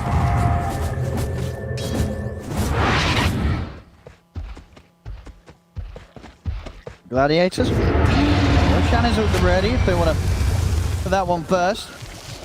Have Aghanim's also now finished up on Quinn. And with those early boots of travel that he was able to get to, it's always this way to answer something like the Spirit Breaker, right? He goes to one lane, clears it out, and then he can go join his team constantly while they're on the hunt for this SP. But nothing to say. He's doing a good job, at least, of keeping these waves quite cleared out. And he's only died the 3 times, so he's getting some pretty decent recovery.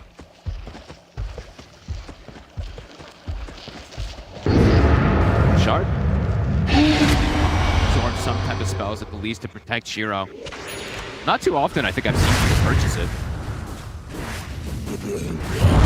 Sides on Quinn, but of course nothing really that he can do about this. Another cool thing is, I guess, the Explainer bot gets some magic resist too. 75% magic a lot. resist. If you eat that with a Reaper Scythe, you're probably just gonna live. Could be a cool itemization here from Nothing to Say. Radiant's Spells for top Shiro. tower is under attack.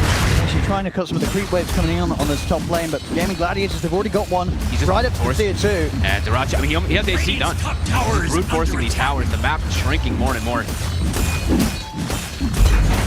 Dire's Shiro with bottom the illusions tower is trying under to at least attack. hold back the waves in the mid lane. Radiant's top tower KB is under finished. attack. Radiant's top tower has fallen. Dire's He feels like bottom moments tower away is from under Gaming attack. Gladiators, maybe trying their luck at a high ground push. As I say, that Roshan is there, so Probably gonna wait for likely time that they'll rush. go for the pickup on that one. Yeah, it's gonna shift up top in about 40 seconds, so imagine they're gonna set up around there. Very much feels like that they're in a position where they don't really need to take too many risks right now. Gaming Gladiators a pretty comfortable hold on the game. In with the inch, well, they don't even have to use the Reaper Scythe early. They'll drop in now, still won't get the kill with it, but they get the kill after. Oh, that was sick by Tofu. What a quick blink into insta-popping that Inkswell. Dire's middle tower is under attack. Seconds till that Roche starts shifting. They're already positioned around the top lane. Cruising. Playing the map, it feels like wherever they want. Even though LGD is getting the farm, they are completely avoiding everywhere that Gaming Gladiators does go. LGD, I mean, in terms of items, we'll see sort of what pickups they are able to get in Radiant's place middle before tower this is under kind of attack. Roshan pickup into high ground push that's very likely to be coming in from Gaming Gladiators does occur. But the BKB, it's there. He's got the money for the shard if he wants to pick that up. Anything to sort of provide him some defensive capabilities. Trying to get that small crit online as well, Shiro, just to have some sort of damage against this inevitable push that Gaming Gladiators is going to come charging at them with. And that feels like that's going to be the big issue, is will they have enough damage to go through Ace, the Heart Primal Beast, the Alchemist who's incredibly tanky, and this Necrophos. And now an Aegis as well, too, which they cannot contest up here. Dire's middle tower Levels as is well too on under the supports. I mean, that's something I'm always going to be looking at for the Phoenix. It does feel like he's going to be one of the most important ones for the side of LGD. Still not level 12. Dire's middle tower is Pace this under game, he's not attack. able to find the connection or get the Dire's levels of structures fights. are fortified. Roche. Dire's Be able to middle finish tower the tier is 1 under mid. attack. With an extra bit of a chance bonus here for the Team team. has fallen to the A little Dire. bit they can get, they need.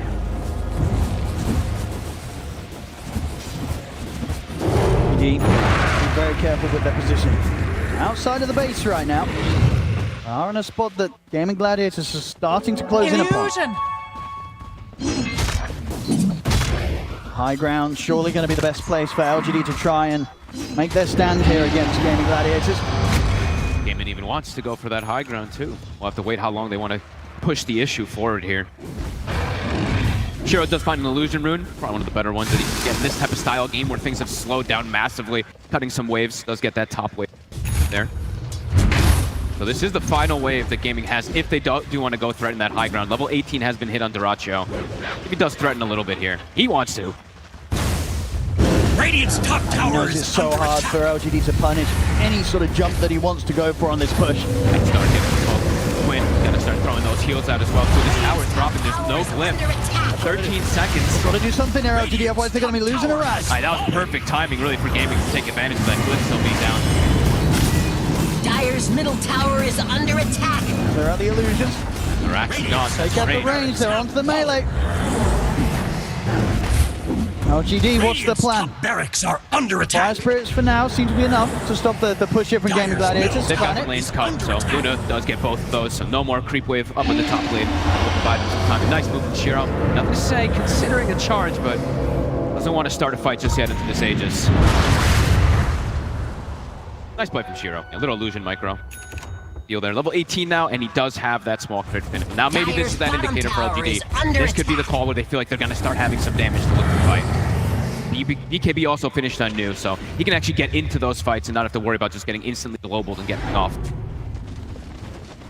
Radiant's middle tower is under attack. Damage as well on the top side of the Big river one. would be quite the pickup if LGD are able to catch wind of that one.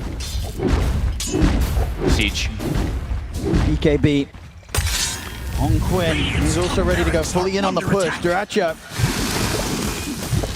onto the barracks. LGD, they may just have to let this set go by the looks of it. They don't try anything on the defensive on this one, so a full set of racks will be Dire's taken middle down by tower is Gladiators. under attack. Still 2.5 minutes left with this Aegis to potentially push for more. They are going to have to head back and deal with the rest of the creep waves as they have been. Tower is They under consistently attack. push in. Dire's Shiro bottom tower really has pulling off the fallen. work here to keep this game alive.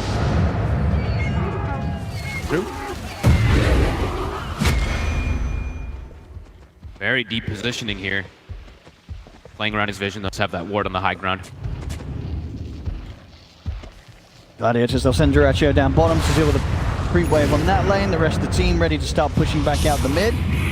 Kind of doing kind of this cool maneuvers though, where it's, yeah, the objectives are being taken from Gaming, but look at the gold. You know, it's starting to get a little bit better there for LGD with the way that they're just playing the full farm game around the map rather than contesting the push. Maybe feeling strong enough to set up for something themselves here, LGD. Start to Smoke up sneak out. with Shiro, feeling that they're now at a point where they can try for looking for a team fight. Dyrachyo on the front lines though, the DD still in the top lane. Double damage. I mean, ideally, who are you finding here? Do you want something the quick squishy heroes? You want to get him the silencer first, take him out? You know, what would be the ideal catch for LGD? You probably at least want to know where the silencer is, and someone has to stop the global to come out. We'll see where they want to jump first. They've got eyes on the two of them. He's got the charge. With the drops of the initial attempt from New, the global silence comes out. The supernova's there, but Gaming Gladiators, it's just, they can Awkward. fight this out and keep it at the distance. Ace, we get caught by the initial stuff, but he's so tense. Got the grab on That's ult. the third. We saw right there the grab as well. Dyrachyo picks up the double Shiro. He's got the BKB in the Eclipse. Ace, he's somehow still alive. Finally, he'll falls. Nothing to say. Takes him out with the ultimate. Oh my you see Shiro able to BKB TP out. So LGD at least able to cut their losses there. And they do find a kill in return in that fight. Nothing to say. Only just able to catch Ace underneath the tower. So something to be found, but still not quite what LGD were hoping for. I mean, look how much they have to commit just to kill Ace, and he actually had the Radiant's BKB middle coming out of the tower courier, is so it's under good that they attack. got the jump right there. Otherwise, he absolutely just lives. And now down the mid they go. Dyrachyo saw 30 seconds with this Radiant's Aegis. middle Quinn tower has backing fallen. him up. They used absolutely everything there on the side of LGD. No BKB at the ready for Shiro. Him walking up, he could just get exploded instantly if he does. Radiant's middle tower Not is a, not under a great attack. fight, of course, for LGD, but it definitely could have gone a lot worse. If they lost their Luna in that situation, it would have been rough. Nothing to say. Trying to clear out the way, put a stop to the push. In with the sunrise, and the damage. Rancho down once. He's got his BKB ready here for the second round. As well. He's going to be out. Nothing to say though. He charges forward. Instantly gets clipped by the Phantom's Embrace from Tofu. They turn with a slow, jump forward again. They're trying to control the Spirit Breaker. They'll throw out the dust. Another slow, not going to connect. So Ace trying to close in with the charges back up. Nothing to say, able to put a stop to the push and get away. We'll live to see another day. We'll be okay. And they're looking to keep going. How long on this egg? 20 seconds. Full butterfly now for Shiro. I mean, Shiro, he's silently, slowly, he's doing it. You know, the farm is there. And they keep him alive. BKB Dire's is back bottom up, and they tower is protect him. under attack. Defense. Lift. Dyer's They'll cool down bottom for about tower 4 is minutes. under attack. Who goes in first for LGD? It's got to be New. And look at Duracho the whole time he's been doing this, turning that Radiance off consistently. And he's in. Duracho's in. The BKB shot just in time. That Shiro still to get killed by the Soul Mine. He tries to turn everything flips. Ace is forward first. Shiro first got the one able to take that Ace. Duracho to back up the running away with the BKB, but the physical damage is coming in. Duracho finally able to keep this distance. Quinn gets back in on the mid to be He's in the middle of everybody. Side. He's able to finish off Shiro. Quinn taking down the Luna. Shiro out with no buyback available. He spent up for the butterfly. See LGD with the disruption, but they're not going to be able to find anything more. I mean, it looked to be a solid defense from LGD, but the fact that Quinn, he knew that he could get straight back in there, finish off the Luna. It's a big kill to be found, because if Shiro survives through that, LGD, they definitely be looking to make a play within this next minute. With Shiro going down though because of that play from Quinn, LGD, they'll have to hold back once more. Look how much damage Shiro was able to do. I mean, Ace popped BKB and just literally died in seconds. I think he hadn't even had like the Vindicator's Axe bonus armor. He literally died so fast trying to get the double grab. And that was a really cool call to make. Like, you see Duracho drops to what? I think it was like 100 HP or something like that. Quinn just jumps into 4 or 5 heroes and getting away because of it. Yeah, these players really knowing their limits. We sort of saw it yesterday, right, with Yatora and Morph forming into these crazy situations. This game is Quinn is going right into the midst of pretty much, 4 heroes to take down that crucial kill. This game for now held in Gaming Gladiators' favor. Definitely seeing though that Shiro, if they don't give him the respect, he is going to be doing a lot of damage now at this point with this butterfly. Keeping this game alive here, LGD.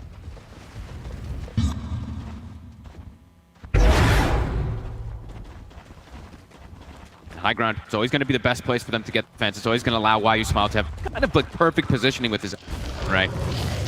Actually make an aggressive move themselves. They're feeling confident perhaps after that last fight. It was very close to them just wiping pretty much everybody there on the side of gaming, so don't blame them if they feel quite a bit more confident now. I see a smoke from Gaming Gladiators themselves as well. Yeah, Celery's ready to pop it. Smoke on smoke. Maybe Roche should soon get up. Pick up as well for Nothing to Say. Has his Lincoln, so not easy as before to sort of set up from any of these single target disruptions or plays from Gaming Gladiators. Like to spell. Teams aware of one another.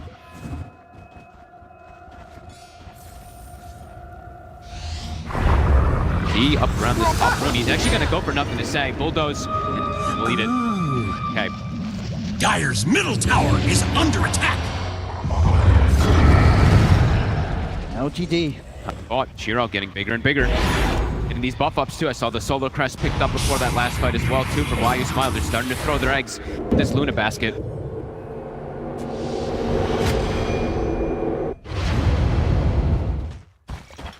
Half. Time. Dyer's middle tower is under attack. They certainly feel a whole lot stronger right now, LGD. Yeah, especially, I mean, with the Lincolns thinking for Nothing to Say. Now he's going to be able to just straight charge through these fights and perhaps just eat one of these big spells or two, especially with Planar Pocket too, right? He could just tank it off one of his teammates.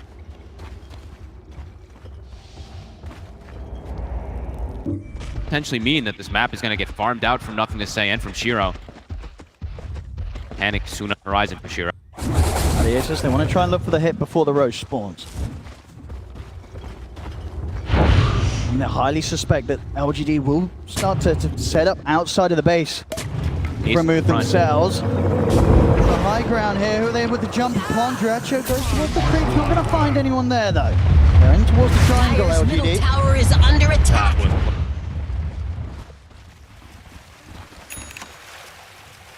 Being shoved in though. Look at bottom and mid. Dire's Nothing to say. middle Has tower is completely under pushed those attack. into the tier 2s now at this point. And why? Dire's middle tower has fallen. Get away. Dire's bottom tower is under attack. 15 seconds, Roche. They know it's got to be up soon. Gaming just now playing that corner area. LGD's got to get over here. Dire's bottom tower Focus on is themselves under this time. attack. Full satanic done on Shiro. Check this illusion push in mid. Dire's Quinn, he's actually got to go bottom answer it a tower little has here. Double fallen. catapult wave with these double illusions. LGD smoked up. They saw Quinn move. This could be their opportunity to strike. 28 seconds, no TP for Quinn to join the Dire's game. middle tower is under attack. Getting all these little lines. The fact that they've now got Oh, look at this the position. 2 Lotus Orbs ready for the next fight. Shiro. He knows. He knows. Let me get the 2-man hoops on the side. It's perfect. Coming in for the side. They eliminate Tofu. They take down Dyrachyo. They'll be able to bring down Celery as well. As Gaming Gladiators are trapped in the corner. They didn't quite have the detection for Celery. He'll use himself up, but there's no escape for this silencer. So sick. I mean, just trapped in the corner there, Gladiators. They were not ready for LGD to kind of pincer them in and now open up the opportunity for LGD to head into the pit and get Roshan for themselves. It's the big brain split push plays that were coming out. Spirit Breaker cutting bottom, Luna cutting mid. Eventually, someone reacts as soon as they see Quinn. No hesitation. They know exactly where they were. The way that they've held on in this game, kept their call. Now they're striking back, and they're striking back hard. Gladiators are going to be shaking in their boots a little bit with the way that these last 2 fights have gone. These moves absolutely huge for LGD, as LGD now starting to take the lead in this game. I mean, Shiro is pretty much completely neck and neck with that Alchemist now. And an Aegis. It really feels like some of the best Luna performance we've seen, really, honestly, with how Shiro's done in terms of finding the farm, keeping the game alive with his sort of the map movements of himself and the illusions. He's been doing so much. I mean, him and nothing to say, even though you don't really... Dire's it's top like this tower invisible kind of is impact under from this Spirit Breaker, but the amount of space that he's been able to make just clearing creep waves with this charge. Dire's top And them tower completely has back into fallen. it. And now they're potentially the ones going through this high ground. Absolutely. I mean, now for Gaming Gladiators, now that they're playing from behind, how does this change things up for them? What sort of conversations do you think is going on right now in the Gladiators boost? Good question. They're probably still feeling pretty confident with their fight, but they're definitely feeling a little bit more scared of this Luna. They probably need to start figuring out the answer for nothing to say, because he's just getting way too big on the Spirit Breaker now, too. And DD in the bottle. They've got everything at the ready. Shiro's very close, about 1,000 gold away from being able to pick up the full Daedalus as well. This Luna, absolute terror in these team fights. Why Smile is also queuing up for the big play. He's going for that refresher, feeling they do not have an answer for the egg. If they don't get the global off, he's got to get these eggs off every single time.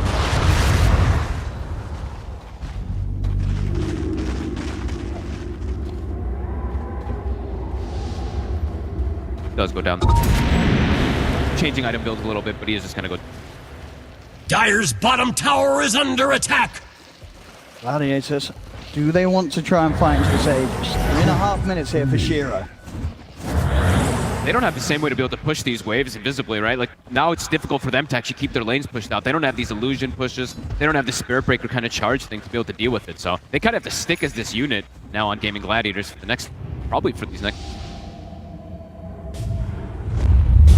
Dire's courier's gone down in Be able to flames. find the Demon Edge. Big They'll be able to stop a bit of that damage being built up by Dyrachyo. Shiro, he's ready to start pushing. I mean, this building dies quick with the DD. Forces out the fortification. Now it's Gladiator's turn to try and do something on the defensive. We'll see if they're able to put a stop to this one. As soon as that tower drops, these racks are going to drop in seconds. The jump on the Shiro, but the Mantis pop days. He has to back away. Doesn't say him in charge, but he gets pushed back. Dyrachyo. Trying up the concoction, but it's onto the illusion. Shiro is able to put the BKB. Starting to get a bit low himself. He doesn't feel confident, even though he had the Aegis to finish off the racks. He'll back off for now. Daedalus now picked up. That was pretty cool from Dyrachyo, actually. Doesn't have to use his BKB. He's scared of the reflection of the concoction. Actually forces Shiro to use his. Back away. We've got so many ways as well to sort of buff up and protect Shiro on the pushes. Right, with the Lotus picked up by New, the Lotus picked up by Planet. So many things to just throw upon this Luna and just allow Shiro to get in and do the damage. LGD, they may have been pushed back, but I'm pretty sure they'll be looking to go again. Still 2 minutes to play aggressive with the Aegis. Yeah, some nice itemization. I mean, playing into the Silencer, playing into Necro even Grimstruck. I mean, this Lotus could be incredibly effective. The demon's blessing. Bit trapped inside their own base. They jump on it. And it gets jumped. Does over things up. They'll drop the global, but the supernova was Too there late. time with the Sunray. It burst through Duracho. He's out for 75. New Ogre Seal turning forward. They're pushing in on the mid lane. They'll be ready to approach the high ground again and maybe even force out this buyback from Duracho. He's out for 70. Now Quinn also. Solution beams, charging for nothing to say, knocks it back and forth. The Ogre is but they clear for the BKB down. Quinn backs away. Return the soul bind. The forward tries to track up the invisible blade's done, but he's onto the lower door. Stuns himself. Ace in the midst of it all. The side's coming. You get the Reaper. It takes nothing to say down. There's a red Shiro is getting completely trampled upon by Ace. That's Shiro down once. They do it a second time round. BKB is still on cooldown for 2 seconds. He's going to have it up now. He's ready to press it, ready to turn. Looks towards Dragon with a loose beam, but Ace crashing across the two of them. Shiro. Got it right. He's down to the TP out of the BKB. He's come to it again. Yes, he gets out. Shiro able to TP out. As Healer's Game, you will not. As Gladiators, they'll find you, but they won't get anything else. No, I don't know how, but How did Shiro live? actually able to live there. Despite his BKB coming to an end, I mean, both saw the things around there. The fact that his BKB came back up just in time from being able to survive that initial burst from Gladiators.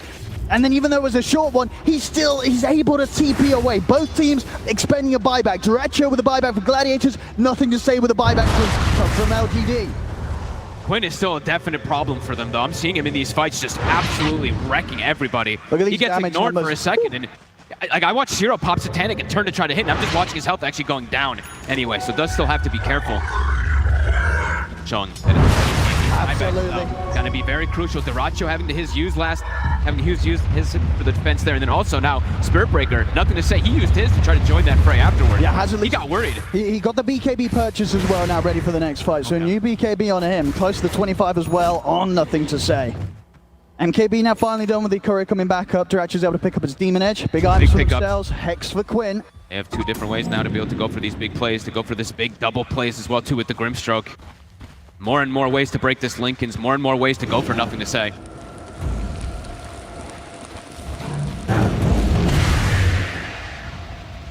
His Aghanim, so stop all. Now, another element that LGD does have to answer. So this Luna illusion is going to be terrifying. Oh, it is. We've seen many times how much this Dark Portrait can do against the right carry, and against this Shiro Luna, it's certainly the one to get a Dark Portrait upon. If they have these butterfly, butterfly is the best item to have on these Dark Portraits. Shiro. Quinn, trying to close his turn, never get the signs, so we get a hex as well, but it was going to climb over towards Quinn. He was who's up into the charge, a beautiful jump from you! Gaming Gladiators, they have to run! BKB from Duracho is on the retreat, another charge forward for nothing to say, over towards Ace. Quinn getting completely kited as LGD back off away from him during his BKB. And Another jump from you, it's again, catches that, who's up into the charge, do they have the damage to threatening Quinn? The buyback's going to be coming out from Joe. Shiro. Turn back over, they've got the hexing on the Shiro, needs help, he's gone. disrupted. Oh, the disruption. He's there, puts the top of the side cover, it's still going to be casting Grinding with they're finishing him off, Shiro out of the game, they turn on nothing to say, he has no buyback, he cannot afford to get caught and he won't, charges over towards the mid lane, this is back up. Getting it away? TPing over. It look like they have the detection here on the front line, so nothing to say, he'll live. A big escape from him. If he goes down, he's down for 2 minutes. I mean, massive stun from New, but still the issue is Quinn. He's zoning 4 heroes away while protecting his allies. And they find the big one, they take Shiro out. Buyback is available for him. We'll see how much they're able to take here, Gaming Gladiators, before the buybacks come out from LGD. It's Duracho in on the mid lane, tier 3 is gone. Onto the backs, there's the buyback from Shiro. Gaming Gladiators, they respect it immediately. They got out big there on the side of Gaming, forcing these buybacks. Roche, 50 seconds still coming back up. Yeah, they kill Quinn. Actually, like, he's really just zoning 4 or 5 heroes away constantly, even though his Alchemist is getting burst in a lot of these situations. Quinn, he is a standing, he's around 9-1-6 so far in this Necro. Sort of offensive-wise in terms of the items, we're seeing LGD just feeling that they have to lean towards the defensive. You know, Shiro is queuing up himself a Lincoln Sphere for the next item. Just really doesn't want to get caught or suffer the threat of being just jumped upon by this instant Hex catch from Quinn. Lotuses and Lincolns definitely are the dream versus these single target abilities, but I don't know, I'm seeing him switching a lot. Yeah, okay, now he's got the Rapier up. I saw him do this before. Let's hope we get that one. Maybe he feels like he does need it, just be able to bring down this Necro. I think he might. Their overall damage, it's not fast enough to kill him, it seems like. He's getting this regen just to build up constantly. Yeah, just the overall damage he does in these team fights.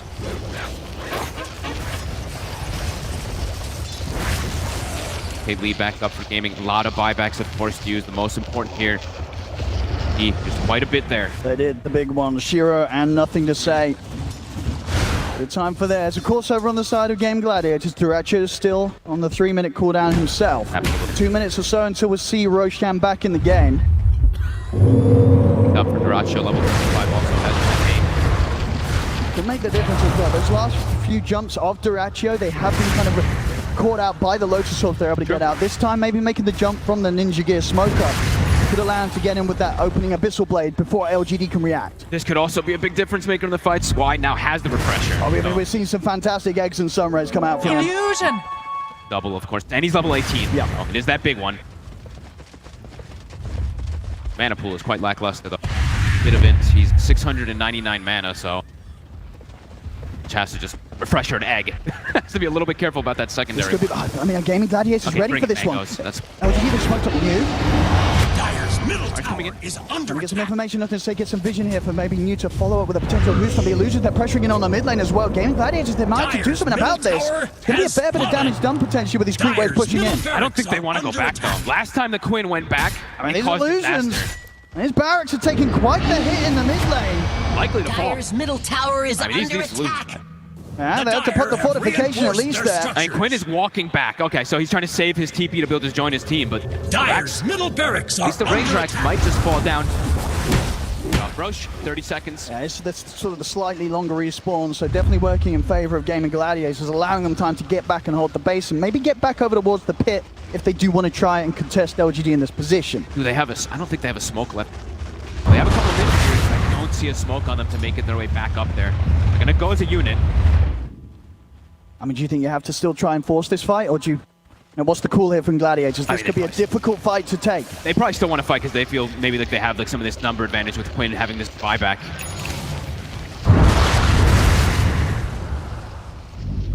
Call quick though because this Roshan dies in Oh, it's going to be going down quickly. There's the smoke delivered out. Gaming Gladiators, they'll start to head towards the pit, but they've got to do it fast. The positioning from nothing to say. They'll be able to break the smoke. He's in on the high ground. It's going to be hard for Gladiators to get past him. Sure, and you getting the space to finish off. Jumping in the ground, they turn straight away. The side comes down and nothing to say. He's able to put the BKB jump ball formation. Nothing to say. He's able to live for that. He's onto the egg with the chemical range. He's able to take it. Solo killed. Takes the super around. Turns on the one DD. Put the BKB. With the turn, gets the Aegis on the Luna. Dyrachyo tries to turn his ground against him, but he's caught by the disruption. Another to the Luna. The Luna's out the once. He's still got a lot of buyback. This second life hit for Shiro could be a rough one. He's able to get out of this one. He picks up the rapier. He's not able to get it out to him. He tries to put the refresher, but he's gone. He's out, and he just sped up. Dire's bottom His buyback, barracks of course, are still on under cooldown. attack. He's out of the game for 2 minutes. A huge window now for Dire's Gaming bottom Gladiators barracks to have try and end this fallen. one. They had the bodies. Dyrachyo Dire's bottom solo killed the barracks egg. are under He just attack. full commits onto it. No Shiro here.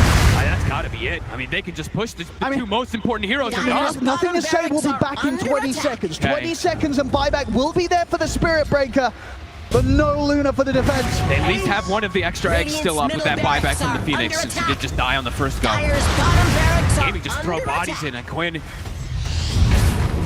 Can they hold? Dire's bottom Not barracks easy without are Shiro. under He's all attack. the damage. Radiant's middle barracks have fallen. Going for the megas. They're playing it safe here just in case. Radiant's middle barracks have Dire's bottom Nothing to say. barracks have Buyback fallen. available. Radiant's bottom tower It'll be a 4v5 at the least here for the defense. bottom barracks have fallen. Radiant's Rack's bottom gone. barracks have fallen. Break the buyback in 60 seconds. No Shiro. LGD. Radiant's middle tower is under attack. Nothing to say. Trying to start off the defense. Jump over you. Into the roof. Go straight away on towards Dyrachyo. Dyrachyo stepping away. He's able to put the BKB. On to Nothing to say. Dashing it on towards Ace. 3 days down low. The Supernova popped successfully. The building, Go the again for objective second round. taken. The base exposed. They've got to do something crazy here, LGD, if they want to hold. Dyrachyo being careful. 10 seconds for chemical rage. He's letting Quinn just hit the throne. They're doing it safely. They're doing it carefully here, Gaming Gladiators. Another charge for Nothing to say. Trying to break the tank of spell. Loads are thrown out upon him. This away from Dyrachyo. Celery trying to hit onto the ancient himself. 20 seconds. They've got the fortification. LGD doing their best, holding out for a Shiro here. But he may not respawn because he's dead for 15 more seconds. Dyrachyo They're looking to again. close it onto the ancient. 10 seconds until the lead is there. Nothing to say. Trying to put a stop to it all. He's with the hoop top. He's got the two of them. He gets the jump. They're both in table, but Duracho, he killed him. He doesn't run But they got it. Ace finishes off the Ancient. Easy is called. Gaming Gladiators will take this game one. I want a team fight up top. I mean, beautiful stuff from Gaming Gladiators, just having the